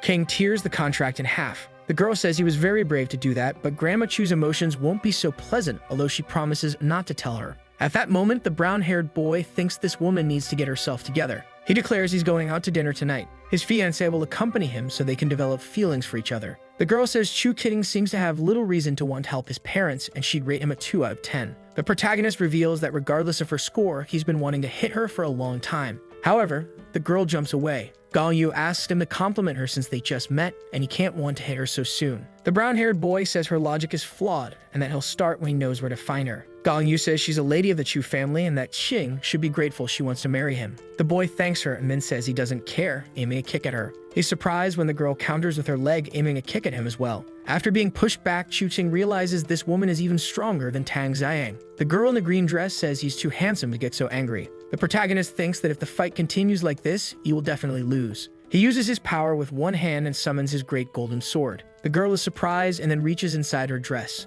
The protagonist appears with a yellow sword in his hand, trying to attack the woman. The tension between them remains high. Gong attempting to make peace, asks Chu Qing to calm down, raising her arms to show goodwill. The boy is lost in thoughts, analyzing the woman's strength as superior to others he has encountered. She interrupts his thoughts and informs him that he is qualified to be her husband. With a disdainful tone, he recalls her rejection of the proposal, and the blonde woman explains that she also wasn't in agreement with that arrangement. Emotionally, she shares a story about how, as a girl, she was unpopular with men and was surprised that her betrothed was a strong and handsome man. King begins to feel pressured. Gong warns him that there would be consequences if he disregarded the marriage. Curious, the young man asked about the possibility of being accepted into the National University. The blonde laughs loudly, expressing how impossible that would be. Angry, he walks away, thinking about revenge when he eventually gets into the university. Gong follows him, chattering away and starting multiple conversations at once. Chu Qing quickens his pace, trying to escape the completely inconvenient situation. In an attempt to connect, she begins sharing secrets about the men of the university, leaving the boy embarrassed. The protagonist feels tense in this uncomfortable situation when suddenly he feels the woman unexpectedly grab his butt. He retaliates with a swing of his fist, fully energized and filled with anger. The woman tells him to calm down. As if teasing him, she winks, places his hand on her chest, and says she'll stop playing around. 2 days later, a sports event takes place in a lively stadium filled with cheering fans. Chu Qing keeps thinking about that uncomfortable encounter and contemplates a way to get accepted into the university. A boy next to him asks why he isn't on the basketball team, and he explains that someone manipulated his expulsion. Zhao shows up at Chu's request to remind him there's a game that day and not to forget to go. The protagonist, focused on his book, replies that he doesn't have time for that. The messenger, in a demanding tone, snatches the book from the protagonist's hands and tells him he has to go regardless. The book is thrown away from where the discussion is taking place. Xiao Ao, visibly irritated, turns and starts walking away. Overwhelmed with anger, the protagonist turns to resolve the situation, grabbing a book nearby. Another book is thrown, this time hitting Xiao on the head. The boy, furious, yells and curses at Chu Qing, asking if he's tired of living. With a furious expression, the protagonist, fists clenched, faces the boy, ready for a fight. With total confidence and impatience, Chu Qing orders Xiao Ao to retrieve his book without hesitation. The messenger, with a mocking tone, questions the command to fetch the book. Enraged, full of anger, he lunges at Chu Qing, saying he was getting too cocky. However, the protagonist simply dodges, letting the boy fall. Chu Qing's friend, watching the entire scene, holds Xiao Ao back, preventing a fight. This time, Xiao bites him, causing him to complain in pain. Chu Qing, out of patience, grabs both of them by the arms and pulls them apart. Holding them with an air of superiority and authority, he questions what they could do if they wanted to fight. He twists Xiao's arm with full force, causing him pain. The boy responds with insults, expressing his discomfort. However, those insults only irritate the protagonist further, who demands an apology. In addition to apologizing for the insults and the situation, Chu Qing also demands an apology for how Xiao treated his friend and Yi Mao. At that moment, the vice president appears, observing the entire situation. She sternly states that this is no place for fighting and orders them to go to the principal's office with her. Xiao Ao screams, begging and demanding help. He is convinced she will help him and claims he isn't at fault. However, Chu Qing explains the entire situation, even showing his friend's bite mark. The vice president questions why he responded with more aggression. The protagonist defends himself, saying he didn't want Xiao Ao to continue his violent behavior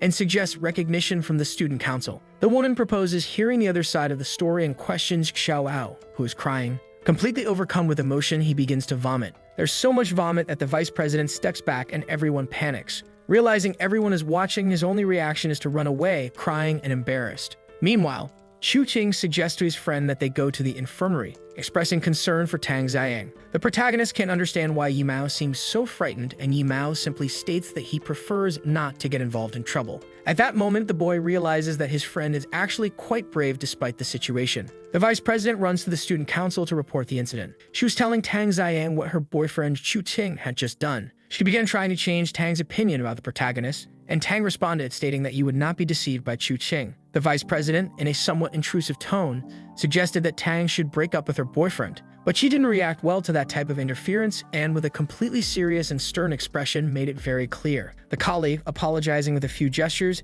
asked her to forget everything she had said. Ziying warned that she already knew about the situation and that Chu Qing had been the one to cause the problems first. The vice president countered by stating that Chu Qing was very cunning and that Tang wasn't noticing it. After that commotion, while they were in the infirmary, some of Chu Qing's classmates showed up wanting to take action. Zhu defended his informant friend, questioning why Chu Qing had hit him. The protagonist, in a mocking tone, threw a key on the ground, interrupting the situation. He provoked the boy in an attempt to start another conflict. He didn't flinch and informed him that Tang had asked Chu Qing to attend the game. The protagonist stated that he wouldn't go, but he took responsibility for the incident and asked the boys to leave. Zhu continued his provocation, questioning if he would break his promise to participate in the game. Chu Qing then decided that he would participate in the match as agreed. In the hall, even cheerleaders began their performance. Meanwhile, the presidents of the student councils from rival schools were waiting for the game to begin. They stared at each other without any friendliness or attempt to get closer. Chu Qing and his friend were approaching the venue. He was surprised to notice that the presidents of the councils from both schools were there. One of the players from the team waved at the two, catching their attention. He invited them to come closer. His name was Zhang. The boy prepared 2 chairs for them to wait until they were called. Chu Qing, being very perceptive, noticed something suspicious about one of the chairs. He masked his suspicion and sat in the other chair. For a moment, the boy thought he would exact his revenge, but was surprised to see that Chu Qing hadn't fallen for the trap. Disappointed, he moved away, joining his other friends. The protagonist then realized that they were still seeking revenge. Zhang approached with a note asking how he felt sitting on the bench. He then realized that she was still upset with him. When he took the note to respond, Chu Qing was going to warn her not to sit in the adjacent chair. However, it was too late. She ended up sitting in the chair covered in glue. Unintentionally, he laughed at the situation while she became irritated with everything that was happening. Zhang then stood up to leave the area but was caught off guard. Her pants stuck to the wooden surface, leaving her underwear unintentionally exposed. She was completely embarrassed by the situation and was left speechless. He started teasing her, mentioning that her underwear was pink. Zhang became furious, questioning why Chu Qing hadn't said anything.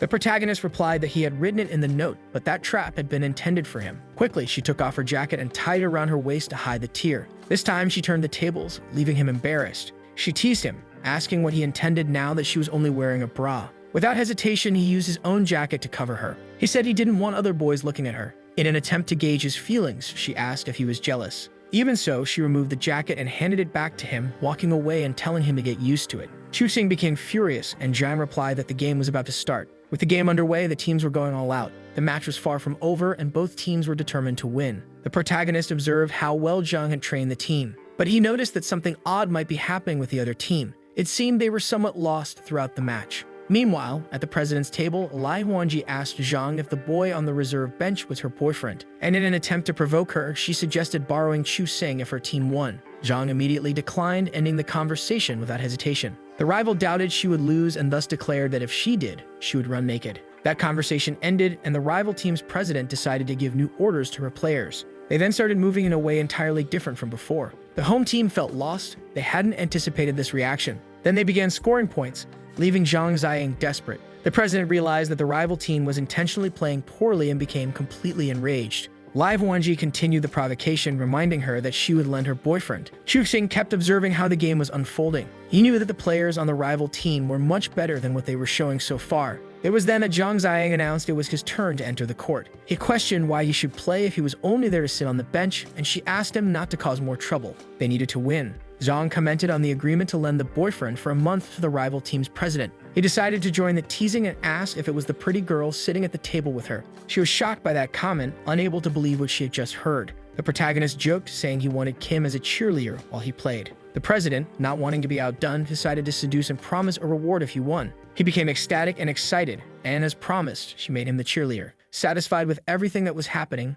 it was time for him to join the game. In his first move, he managed to steal the ball from a player on the rival team. He was fast, jumped high, and was determined to turn the situation around. But it wasn't easy, and President Lai Huanji was amused by everything that was happening. She mocked him, saying that Zhang's boyfriend was terrible and that winning the game would be easy. The score was indeed vastly different between the two teams. For this reason, Kim devised a strategy to solve the problem. He chose his best move and took a risk, successfully scoring a basket. The cheerleaders became excited and celebrated the change in the score. He noticed something different about the rival team captain, so he passed the ball to him as a chance to figure out what was going on. No one understood why Kim made that move. Everyone ended up without answers. The rival president was amused and thought he was in a hurry to leave with her. But when the rival captain was about to make his move, the protagonist pulled down his shorts and noticed the presence of panties. He questioned where the Adam's apple of the supposed man was. Everyone was horrified, stunned, and confused. Lai Huanyi showed frustration over everything that was happening but seemed to know what was going on. The girl wearing panties in the middle of the court froze as the game came to an end. The rival team was disqualified and he finally understood the truth about the captain of that team. Kim's first reaction was to ask Lai when she would fulfill the promise she had made. Clever as she was, the president questioned whether he had the courage to actually keep that promise. 3 days later at the same school during class, Kim was writing quickly in his notebook. His friend Yi approached, asking what he was drawing that looked terrible. Showing the drawing and asking if his friend could understand it, the protagonist analyzed the possibility of a man's inner power to practice ancient martial arts. He delivered a message from Tang Ziyan, asking Kim to go to the martial arts training pavilion. He imagined all the possible reasons why she might be calling him there. When he arrived, he found Tang Ziyan ready to start a fight, and that's exactly what happened. She invited him in for a fight, and he asked why she wanted to fight. The president replied that if he lost, she would reveal the reason. So they began a kind of messy fight, in which he emerged as the winner. Despite that, he wanted to know the reason for the unexpected invitation. Tangji reminded him that the agreement was that she would only tell if Kim lost. To end the fight, she delivered a move he didn't expect, making her the actual champion. He fell to the ground, questioning the sanity of the situation.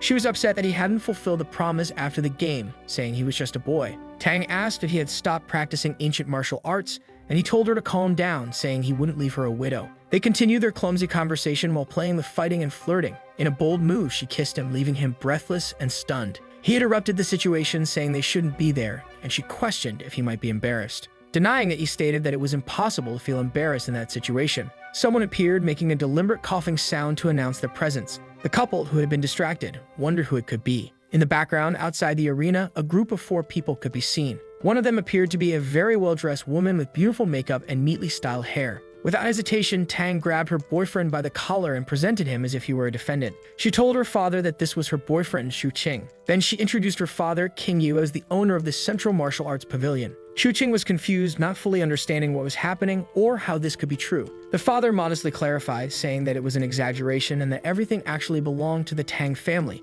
and he was merely the manager. He also mentioned that the 3 boys accompanying him had been invited by Tang. The girl confirmed the invitation, leaving the protagonist puzzled by her actions. The 3 boys began defending themselves, apologizing for setting a trap for Chu Xing and even for playing poorly against Collegiate 2. The president emphasized that she would deal with Lai Huan later, but in addition to playing poorly and setting traps for Chu Xing, they had placed glue on the chair, leaving the 3 boys terrified. While an argument erupted between the president and the 3 students, Xu Qing felt vindicated regarding the situations. The girl's father then invited her boyfriend to apply medicine to his wounds and asked her to clean up as he needed to leave. Xu Qing found it a bit disrespectful to Ziyang but accepted the invitation and they left together. Upon reaching a private room, the father asked the boy to take a seat. The protagonist immediately noted that it seemed like Ziyang's father wanted to say something to him. King Yu served hot tea and began asking questions about the boy's personal life. Feeling completely uncomfortable, the protagonist assumed the man had already done a thorough background check on him. Finally, he took a deep breath and prepared himself for the awkward conversation. Xu Qing poured himself some tea and asked if it was a problem that he was poor and not enough to support the Tang family. The father replied that it didn't matter what he was but rather how he appeared, and he came across as uneducated and worthless. Mockingly, the boy promised that he wouldn't marry into the Tang family but acknowledged that some people seemed not to believe that. The sarcastic reply infuriated King Yu, causing him to spill his tea and move toward the boy. Chu Xing retorted that if Tang Ziyang didn't want him, he would surely stay away from her. In response, the father slapped Chu Xing across the face. From that moment on, the tension escalated and the pavilion owner stated he would scratch the protagonist's face. An uncontrolled fight broke out in the room between Chu Xing and King Yu. It was then that Tang Ziyang realized something was wrong with the situation. Everyone heard a commotion coming from the room and ran to see what was happening. Upon arrival, all the furniture was overturned or broken. The protagonist was standing and the father was on the ground. Struggling to get up, the man, still weak, continued to attack the boy, warning him that he also needed to be wary of the fact that he was a martial arts warrior. Rushing into the room, Ziyang asked what had happened and her boyfriend replied that they would have to break up because her father had asked him to stay away. The father clarified that he hadn't asked him to stay away from her, only that he couldn't become the head of the family and now believed even more that he wasn't worthy of her. Furious, Chu Qing pointed a finger at the man and demanded to hear what he had to say. The boy declared that he would never marry, even if the girl knelt and begged him to. Continuing, the boy told the man to worry about his own life and reminded him that everyone else who had struck his face had ended up dead. and he would be an exception solely because of the daughter. Qin Yu, enraged, demanded that they resume the fight. The boy then threw the yellow sword in the direction of Tang Ziyang's father. The sword grazed him, causing the man to fall to the ground, completely terrified. The three boys watching this scene were astonished, considering Chu Xing frightening. Ziyang rushed to help her father get up after all the conflict. Elsewhere, in a meeting room, a clan seemed to be addressing some kind of issue. They were gathered to solve the mystery of the death of Chu Kai, the messenger Jian Yu, who wore a purple robe. One of them presented something valuable, handing an unknown object to a blonde woman. She identifies that Ziyu must be hiding something, but since he belongs to the Zai family, they cannot capture him. So she decides on another strategy. At Chu Qing's house, his promised fiancé barges into his room, asking about a weekend outing. Noticing his empty room, she feels disappointed and curious about where he might be.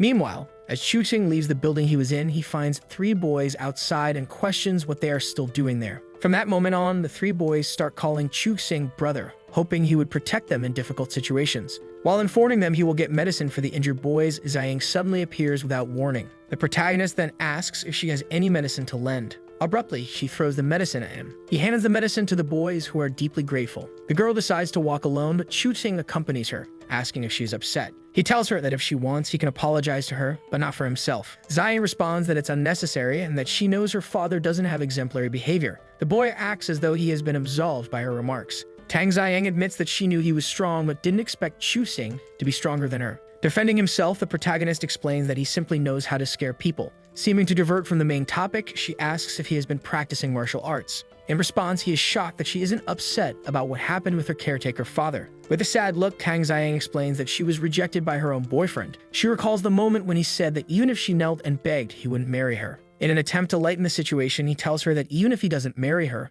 he wants her to be his woman. Confused and wiping her tears, the girl asks how he can be so sure that she would marry him. Looking into her eyes, he asks, if she doesn't marry a man as good as him, who would she marry? Tang Ziyang questions if she can believe those words. He hesitates, doesn't answer, and she concludes that they wouldn't marry, meaning she had indeed been rejected. The protagonist tells her that even if they don't marry, they will stay together forever. As a doubt, she asks if he would marry someone else. He promises he wouldn't. While he is around, he says he would only make her a second wife. With this, a new argument starts and he leaves, laughing. Suddenly startled, he stops and sees a woman sitting on the building's wall. Seeing that image, he remembers a master who wanted revenge. Not wanting to involve Tang Ziyang in the situation, he tells her he will go talk to an old friend and bids her farewell. The girl refuses the goodbye, and he explains that the Taoist aunt wanted revenge because of Yi. She stomps on his foot with all of her strength and asks him not to die before she returns to help. As the girl runs off, the woman approaches Chu Xing. Without saying a word, she just looks at him and launches an initial attack. Thus, they begin a battle. Chu Xing dodges and realizes that the women of the Li family are simply more powerful than those in the fairy world. The woman, with all of her cunning, notices Tang Ziyang running and goes after her. The protagonist, seeing this, tries to stop her and chases after the woman. She grabs him by the neck and demands that he hand over the martial art he used or she will kill everyone. He responds that he has no issue with that and asks if she would like to see the other treasures he has. Satisfied and with a smile, she says that besides his life, she wants everything. He tries to change the subject, asking if she wants to learn the wind technique. She replies that she will make him wish he were dead. As a way to escape the situation, Chu Ting tells her that if she really wanted him, he wouldn't be able to resist. The woman laughs, saying that if she wanted him, he wouldn't even have the ability to resist. As she drags him away, she explains that he must die to console the spirits of her students. Arriving at an unknown place at sunset, the protagonist asks why she brought him there. The information he receives is that he will endure suffering to have his techniques extracted directly from his fluids. Clearly frightened, he tries to convince her that she wouldn't succeed in that attempt. While the boy tries to start a casual conversation, she throws him far away, demonstrating her strength and power. Unexpectedly, Bala's Wang Chun appears, and he wonders if she had come to arrest him for killing the messenger. The blonde orders him to be handed over to her. The woman who was battling Chu Ting refuses and says it depends on the blonde's abilities.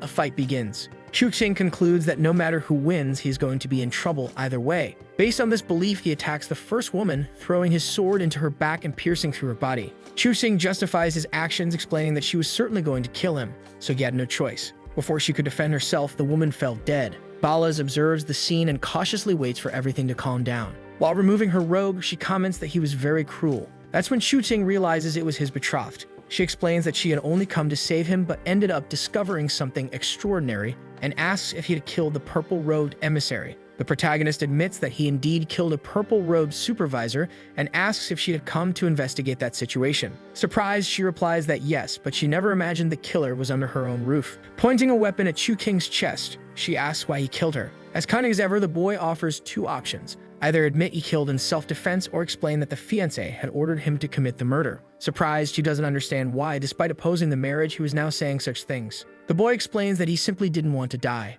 Bursting into laughter, she asks about the possibility of booking a hotel room. Turning the tense situation into something more casual, the blonde shows a drawing she had found and asks where he got that information. He explains that he drew it himself, though she doesn't believe him. He insists he wouldn't need to lie to her. With a tone of curiosity and planning, she raises the idea that he might be capable of creating training methods. He denies it, saying it was just a prototype. That situation completely changed the way the girl viewed her future fiancé, and she admitted he might be capable of getting into the National University. She proposed a deal. She would help him resolve the Chuhin issue, and he would help cure her. In response, the protagonist says he doesn't know what is wrong with her body, and the blonde replies it would depend on his abilities to figure it out. If not, she would have to send him to the Ministry of Supervision. Thus, it was understood that curing her was possible and that the Chuhin issue would be resolved. She then began explaining why the marriage needed to happen, but only on the condition that he give her a kiss to receive the information. Chuxing asks for the information first and adds that he actually found her beautiful. The blonde begins explaining that the supervision department is one of the main institutions and has always been led by someone from the Kong family, the imperial family. The boy already suspects that his fiancé might also be someone important. The fiancé explains that she couldn't be empress because there were certain rules for that. However, one of the families had broken this tradition, and that's why the marriage had to happen. Chuxing understood that the situation was brought up out of convenience. The blonde then asks if he can really help. The boy's condition is that he wants wine bullets. After the agreement is denied, the protagonist takes a pill out of his pocket and explains that he could trade it for the bullets. The girl doesn't understand if the pill would cure her. He doesn't confirm but promises to study away. The pill is called a tonic medicine and increases the user's strength by 30%. After taking it, she immediately feels the power of the medicine. Overwhelmed by the energy, she takes the wine and asks for 10 bullets in exchange. The boy is amazed by the bullet and realizes it's more potent than the one Chu Han used on him. The fiancé explains that this one is of a higher level, but the most powerful ones are level 5. Then they begin the treatment, starting with her face. She feels the sensation of change. Indeed, her face begins to transform, becoming slimmer, and he kisses her cheek. She sees herself in the mirror and is amazed, and they hug in celebration. Chuxing explains that he can only work on the face, not the rest of the body. Statin, she feels a bit indignant about having to live with a normal face and a swollen body. He explains that this is not related to her training, but to her constitution, and if she continues like this, she will die. The fiancé is surprised by this information and proposes that he help her create an effective training method. The boy explains that training methods are not easy to create and that it seems her spiritual root was taken from her a long time ago. Without appearing surprised by what they just heard, the protagonist comments that it was probably a member of her own family who took her spiritual root. Enraged by all this, she points a weapon at him and demands that he remain silent. In response, Chuxing provokes her, saying that she probably wants revenge even if it costs her life. Angry with everything, she shoots the boy and orders him to leave. He warns her that she cannot push herself that way or the treatment will lose its effect. Indeed, the blonde's face starts bleeding and the treatment is undone. Chuxing explains that the Chu family came after him just to force him into a marriage, and he realizes that the hatred between him and the family cannot be mediated. As a suggestion, the protagonist proposes that they work together, and he will do his best to help her. Bidding farewell, he warns her to stop practicing martial arts for now, as her life is truly at risk. With her face bloodied, she seems not to believe that he would do his best to help her. Meanwhile, Tang Xin arrives running, accompanied by a woman. They notice that the two are no longer there, but that there are signs of a fight. Xian gets annoyed with Tang Xin, her second aunt, for making sarcastic remarks. Xian explains that she wasn't motivated because she had been forced to come there to defend her boyfriend and questions whether her niece is getting too attached to her low boyfriend. The girl's phone starts ringing. It's Chuxing giving an update. He informs her that he has returned home and that they will see each other at school the next day. Tang Xin breathes a sigh of relief at the news, but her aunt insists on wanting to visit Chuxing's house. During dinner at the protagonist's house, his mother asks if the fiancé isn't coming for dinner. The boy explains that she is probably on a plane, returning to the imperial city. His parents don't quite understand the situation but comment that the marriage is still on. The protagonist mentions that she doesn't intend to marry in the next year or two and recounts what happened regarding the arranged marriage. His parents are left somewhat speechless, seeming as if they already knew about the situation. Meanwhile, Chuxing thinks about how he will take revenge on that enemy family.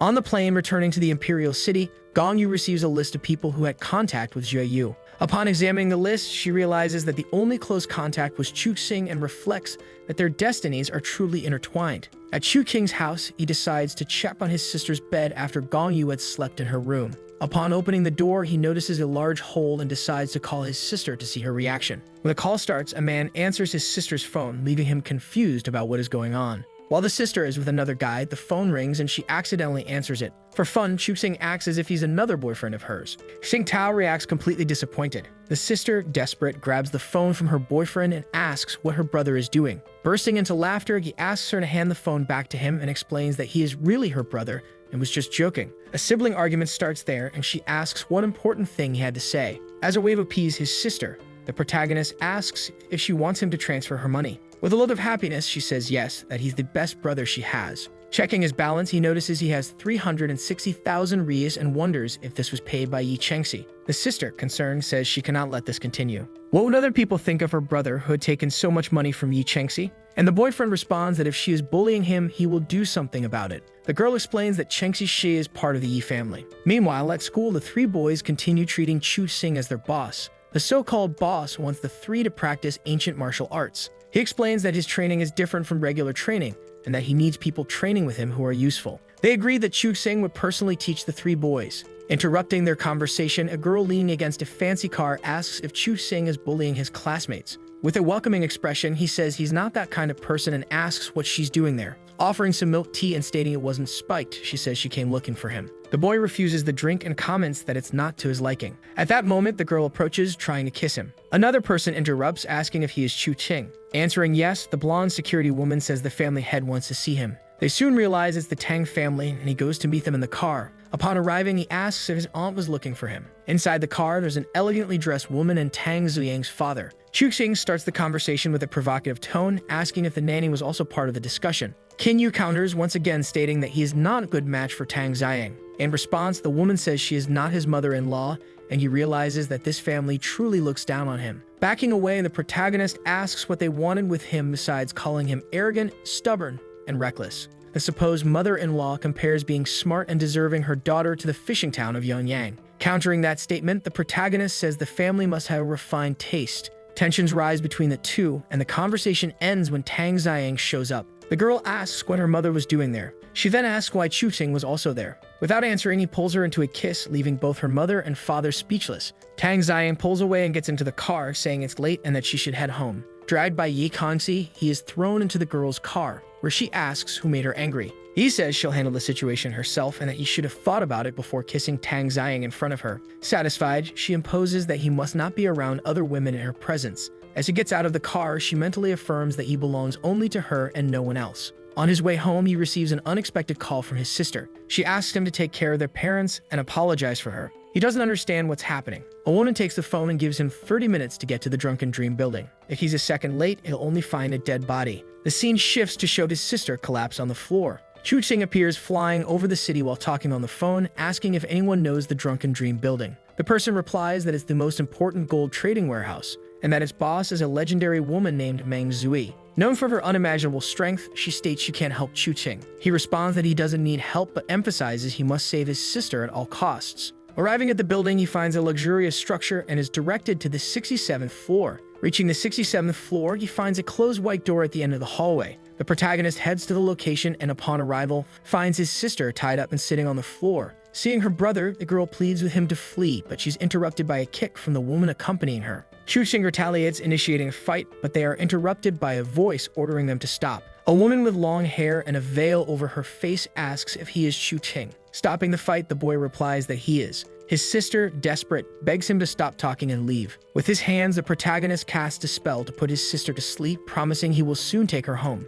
Chu Xing demands to know who the woman is and why she captured his sister. The woman introduces herself as Meng Zui, the owner of the place, and states that Chu Xing's sister worked as a bartender there. Already under stress, the boy asks what his sister had done to be beaten so much. In response, Meng says he should be grateful his sister is still alive. The protagonist declares that the only fate for those who mess with his family is death. Meng Zui launches a quick attack at Chu Xing, justifying it as a test to see if he's strong enough to make such claims. The boy realizes the woman's speed, but manages to dodge the strike. He takes a tonic medicine, but questions whether he'll be able to defeat her. A battle ensues, and Meng taunts the boy, questioning his ability to defend his sister. Upon taking the medicine, a massive explosion occurs, shocking the woman. He obtains the Sword of Death. Despite all the explosions and everyone's surprise, Meng appears through the smoke, questioning the protagonist's skills. Meng launches a strike capable of cracking the ground and comments that Chu Xing is just a child. The clever boy asks for a moment to talk. The woman questions what he wants to discuss. The protagonist asks what is happening there. The veiled woman informs him that her sister had slept with the wrong person and that she was there to handle the situation. Chuching asks her to let the sister go. Meng approaches, removes her veil, and reveals a slap mark on her face. Chuching is impressed that someone had the courage to hit her face like that. In response, the woman explains that Chu Xiao had slept with the mayor Xingli's son, and because of that, she had received the slap. The protagonist asks what she wants in return. The woman demands 300 million to ransom her sister's body. As a strategy, the protagonist suggests she let the sister go and he would deal with the mayor. In an agreement, they decide that Chu Xiao must solve the money issue within 3 days. He throws a stone toward Meng so she can see the value of the object. Realizing the object's worth, she demands 20 spiritual exchanges in return for the boy's request. However, along with that deal, he must also spend the night at her house. After sealing the agreement, he lays his sister on a bed while Meng embraces him. Chuxing jokes that she shouldn't ask for mercy. Unexpectedly, the woman picks him up in her arms. Unable to react, he merely thinks he will never be carried like a maiden. Arriving in the room, Chuxing questions why she doesn't just kill him and take all the spiritual stones since it would be simpler. Meng mentions that killing him might cost her main benefits in the future. She also comments that her predictions are quite accurate and could even be considered a talent. Chuxing feels exhausted, questioning why he agreed to deal with this crazy woman. Meng appears with a syringe in her hand, asking if he has rested enough. Rising from the bed and striking with his yellow sword, he runs after her, attacking in response to the situation. Furious, he says he will take his sister, and if she disagrees, he might die, but he will kill her too. Overcome with anger, he leaves the room and takes his sister out of the building. Meng is fascinated, finding the protagonist's behavior extremely interesting. Arriving home, the two are approached by their father, who questions if they know what time it is and what happened to the sister's face. Xuxing fabricates a story saying the police had called to inform him that his sister had been kidnapped, but that she was fine. The father, confused, remarks that their family doesn't have money, so why would anyone kidnap her? The son counters, stating that many girls have been victims of kidnappings lately. Accidentally, the man mentions that something happened at their mother's company. Chuxing asks what happened to the company, but the father prefers not to comment and tells him to shower and go to bed. Intrigued, he decides to make a call to try to find out what had happened. The girl wonders if it was related to her, perhaps due to the debt involving the love between Chuxing and Tang Xiang. Burdened by all these problems, he eventually succumbs to sleep. The next day, Chuxing decides to visit his mother's company. It was his first time visiting. Interrupting a conversation at the reception, the protagonist asks where the general director's office is as he is in a hurry to find her. The receptionist decides to take him to her. Along the way, several inconvenient conversations arise. That's when, in the middle of the corridor, Chuxing encounters his mother. Seeing her son, the president asks why he is there. The secretary apologizes, saying he is a distant nephew, leaving Chuxing's mother confused by the conversation. This situation sparks a complicated exchange, leading the president to question whether the secretary wants to become her daughter-in-law. The protagonist is shocked to see his mother angry and speaking in such a way. The president orders the secretary to go to the finance department to settle her dismissal. At the same time, the woman questions why her son is not in school. Inside a private room, the seated woman asks if it isn't a regular school day. Defending himself, Chuxing shows a paper with the words "school certificate," informing her that he has permission to be there. Stepping out of the playful mood, the mother questions what really happened with his sister, as she doesn't believe the story he told his father. The protagonist sits beside his mother and explains what actually occurred. The president, incredulous, questions the boy's courage for entering that kind of place. King tells his mother that he and his sisters are fine, while remembering that he'll have to deal with the remaining problems alone.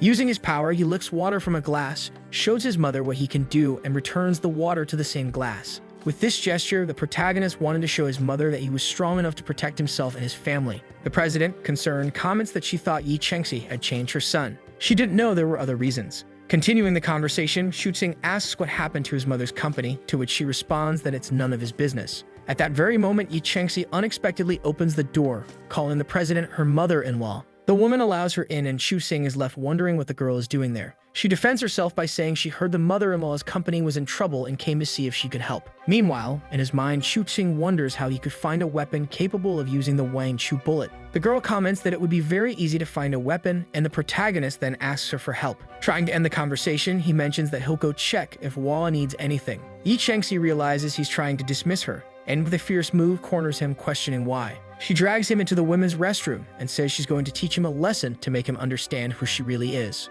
King declines the invitation, saying he can't that day. In response, she warns him not to let her meet his other girlfriends, as she might end up killing them all. Standing close to him, she says she's giving him an early warning so he won't blame himself later. With a doubtful expression, he wonders how, despite being a girl, she wants to be the alpha in the relationship. The protagonist then sneaks away, using the excuse that he has to leave now. Angry, she forcefully grabs his shirt. Without mincing words, the brunette says it's strange because he can't even stay still and questions if he's fooling around with another woman. The boy remembers something he did with the blonde. His face gives him away and his girlfriend becomes furious, realizing Chufsing really is. In the car, the boy reflects that because of Yi Chengxi, he almost forgot his problems. His brother-in-law's house is on Suzaku Street. The people who live there are all powerful. Not only were the houses there impossible to acquire with just money, but a huge amount of wealth was also required. Upon arriving at the house at first glance, it seems peaceful and quiet, but he doesn't know how many cameras are hidden and feels a powerful force. It's impossible to meet the Xing family members directly, and he doesn't know all their abilities. He won't be able to infiltrate without proper preparation. If Chufsing manages to enter, he'll first need to find his brother-in-law and see how he reacts. If he's like Mayor Xing Lai, it will be difficult, but if he truly loves the protagonist's sister, he'll have an ally to change the mayor's opinion of her. A car stops in front of him and Tang Ziang steps out. The boy gets out of the car and asks if she was looking for him and how she knew he'd be there. Annoyed, the girl asks why he hasn't been to school for 2 days. The protagonist responds that he was in a bad mood and needed to relax. Concerned but still upset, she asks if he needed 2 days to relax and if he's angry. Not understanding where she got that idea, the boy asks why he would be angry. In a soft tone, she says something happened with his mother's company, and it was the Tang family's fault. The last time her mother met him, she must have said unpleasant things, so she assumes he's upset with her. Placing his hand on Xiang's cheek, the protagonist says she worries too much, and that his absence from school has nothing to do with her. But the fact that she cares about him makes him really happy. Blushing, she says she's his girlfriend and is still afraid that when she's not paying attention, he'll get into trouble with others because he's sneaky. Then he seriously thinks that he is not her dog and that she shouldn't be controlling him. The protagonist asks if she knows Zhu Meng. The pink-haired girl responds that there are masters in Jingmen. Zhu Meng is ranked 2nd, and she controls the largest underground business in Jingmen. She then asks how he knows her. He replies that there is an influential person in Jingmen with that name and asks who the other masters are. The girl answers that the first is Wei from the Xing family, then 2 people from the Tang family, her mother and aunt, 2 from the Li family, and finally 2 from the supervision department. He thinks it's a good thing he decided to just observe the place or things could have gotten ugly. Huahua is good at gathering information, and he needs her help. At the girl's house, he thanks her for solving his mother's company's problems. She's a cute girl, fresh from a bath and in her pajamas. In response to his gratitude, she says it was super easy and hugs his arm. Blushing and looking into his eyes, she says she just took a bath and offers for him to make a move on her. Ignoring her, the protagonist says he needs her help with something. Sometime later, while explaining what she should do, he concludes by saying that to keep his sister safe, he needs to break into the Xing family house that very night. The peach-haired girl warns him that the family is one of the richest and most powerful in Jingmen, so it won't be easy to get that kind of information, but she'll do her best to help him. She then asks what information about the Xing family he needs. As she types, he explains he needs the monitoring system for Suzaku Street, the Xing house alarm system, and an internal image of the house with the staff grid. Suddenly, a step is heard. He feels a terrifying presence behind him. Quickly drawing his sword, he points it at the brunette. Lowering his weapon immediately, the boy asks why she is there. Very angry, she asks why she can't come and says she went to look for him at his mother-in-law's house, but not finding him there, assumed he was with the brunette and realized the lie. Both are in shock, and he even more so because he's been caught. Without any filter, Chufsing asks how she got in when he locked the door. Spinning the key, she responds that it's because she has the key.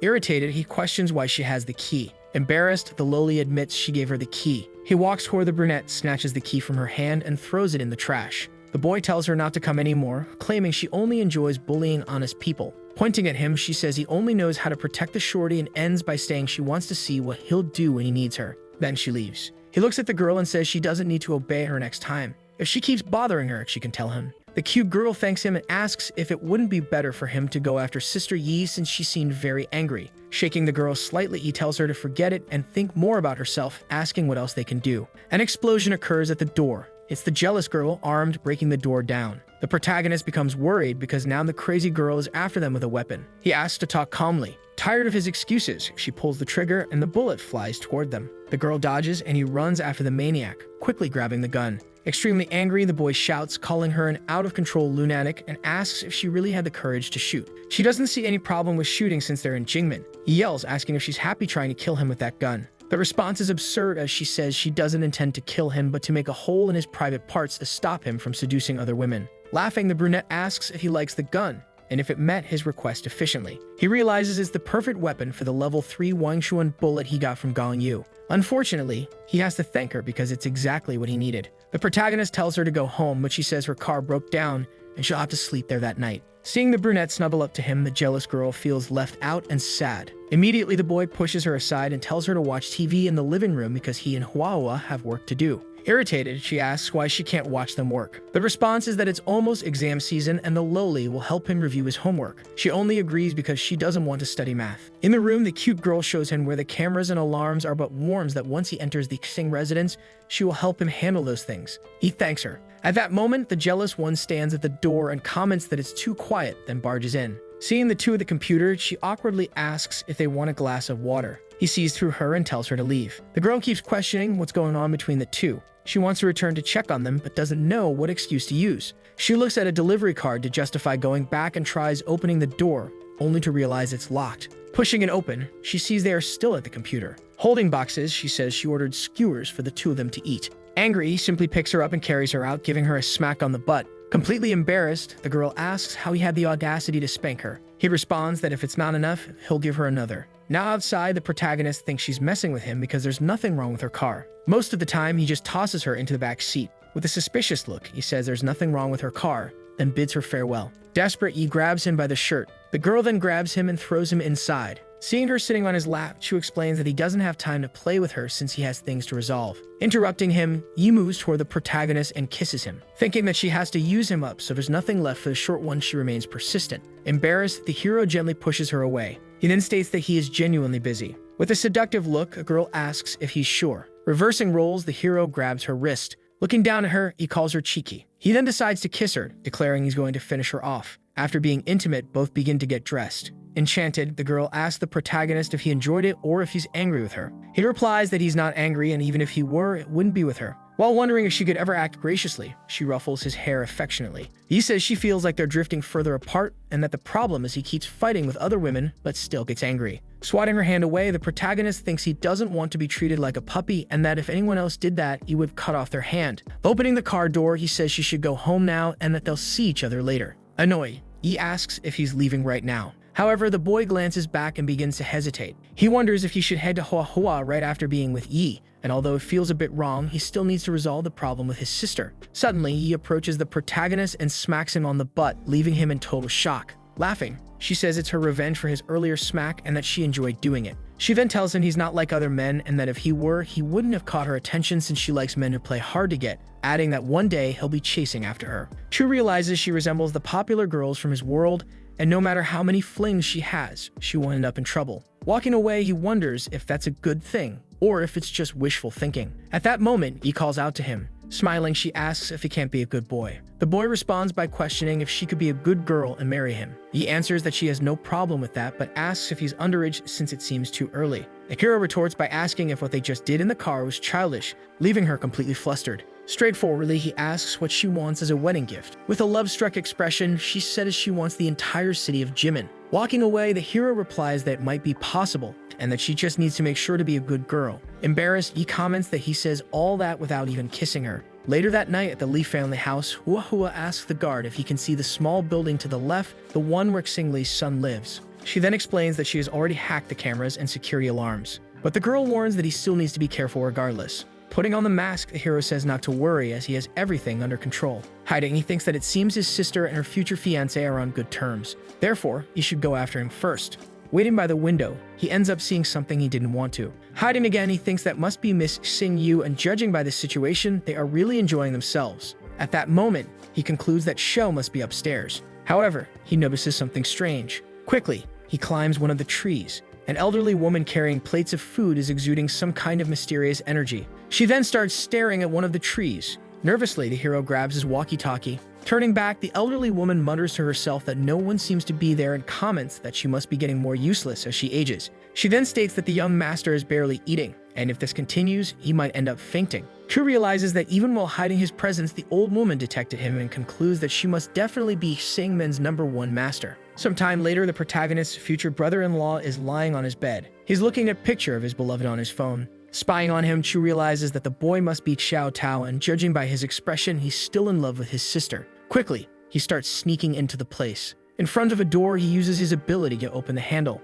Without looking at the door, the boy says he doesn't want to eat anything and just wants to see Chu Xiao. However, he quickly realizes it's not his grandmother. Seeing the hero with a mask and weapons, he's utterly shocked. Before he can start screaming, the hero covers his mouth with his hand. He tells him to stay quiet and introduces himself as Chu Qing, Chu Xiu's little brother. Worried, the boy asks how his sister is and whether something happened to her. The protagonist then asks if he already knows what happened to his sister. Crying with a trembling voice, the boy asks if something happened to her and says it's all his fault for getting involved in this mess. Reassuring him, Chu tells him to stay quiet, explaining that his mother wanted to kill her, but he managed to save her. At that moment, the boy admits it's all his fault because his mother wanted to force him to marry Tang Jian regardless of his feelings. In shock, the hero realizes that if he hadn't fallen in love with his sister, he would have been stuck wearing a green hat. Determined, the boy asks if the protagonist came to rescue him, saying he just needs a minute to pack his things so they can leave right away. However, the hero explains that he came to negotiate with his mother. Pessimistically, the boy says it won't work, as she won't see or listen to him. Shu replies that he'll try and tells him to make sure Master Xing doesn't ruin his plans,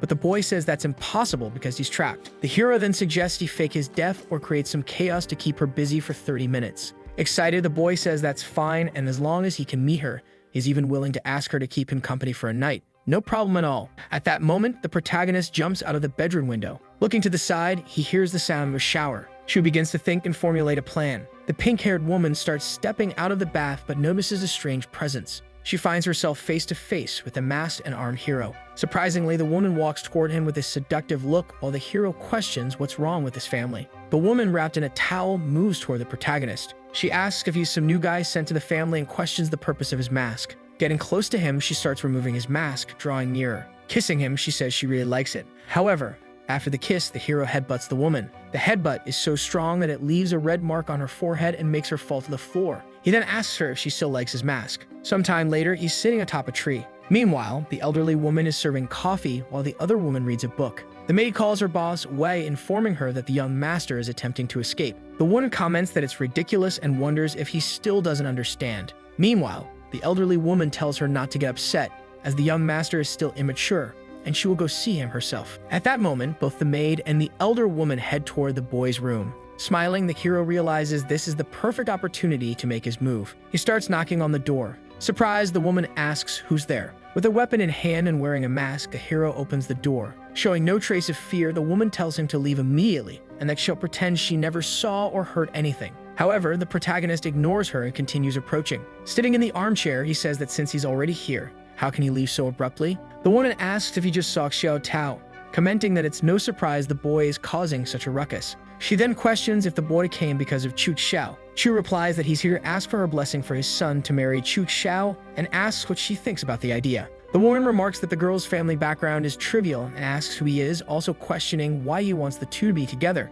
At that moment, the hero begins to remove his mask. Surprised, the woman realizes this is Chu Qing, Chu Xiu's younger brother. Impressed, she comments that it seems his sister is still alive and that Meng Jizui is indeed audacious for disobeying her orders. The hero explains that Meng Jizui is responsible for keeping his sister alive and that, if not for her, Meng would have come after the woman as she likely deserves to be taught a lesson. After hearing this, the matriarch crosses her arms and asks why it feels like the boy is using her. Chu Qing insists that he's only there to make a request and notes that he knows she's a generous person, suggesting that she forgive his sister and let her go. Adjusting her glasses, the woman asks if this is a threat, noting that he loaded a level 3 Wang Chu and bullet in his weapon and questioning if he feels invincible because of it. Nervous, the hero realizes she's caught on and quickly points his weapon at her. However, the woman is incredibly fast and leaps toward her opponent. Looking back, the protagonist realizes just how quick she is. Unable to dodge, he's struck and thrown far away. After taking the blow, he begins to stand up, coughing blood. He wonders if this Sheng Lei was supposed to be just an ordinary person and realizes she's also a martial arts master,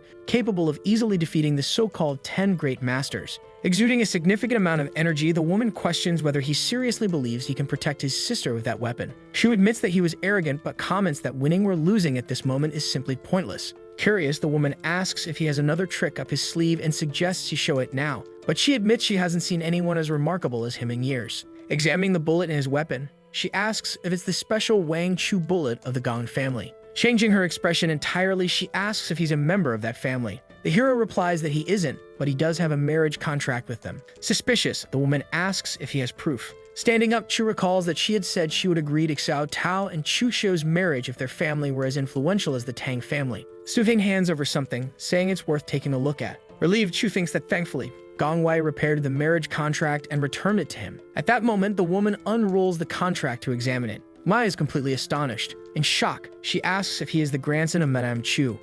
So the video ends here. If you don't want to miss the next part, activate the notification bell, and see you next time on Tob's channel.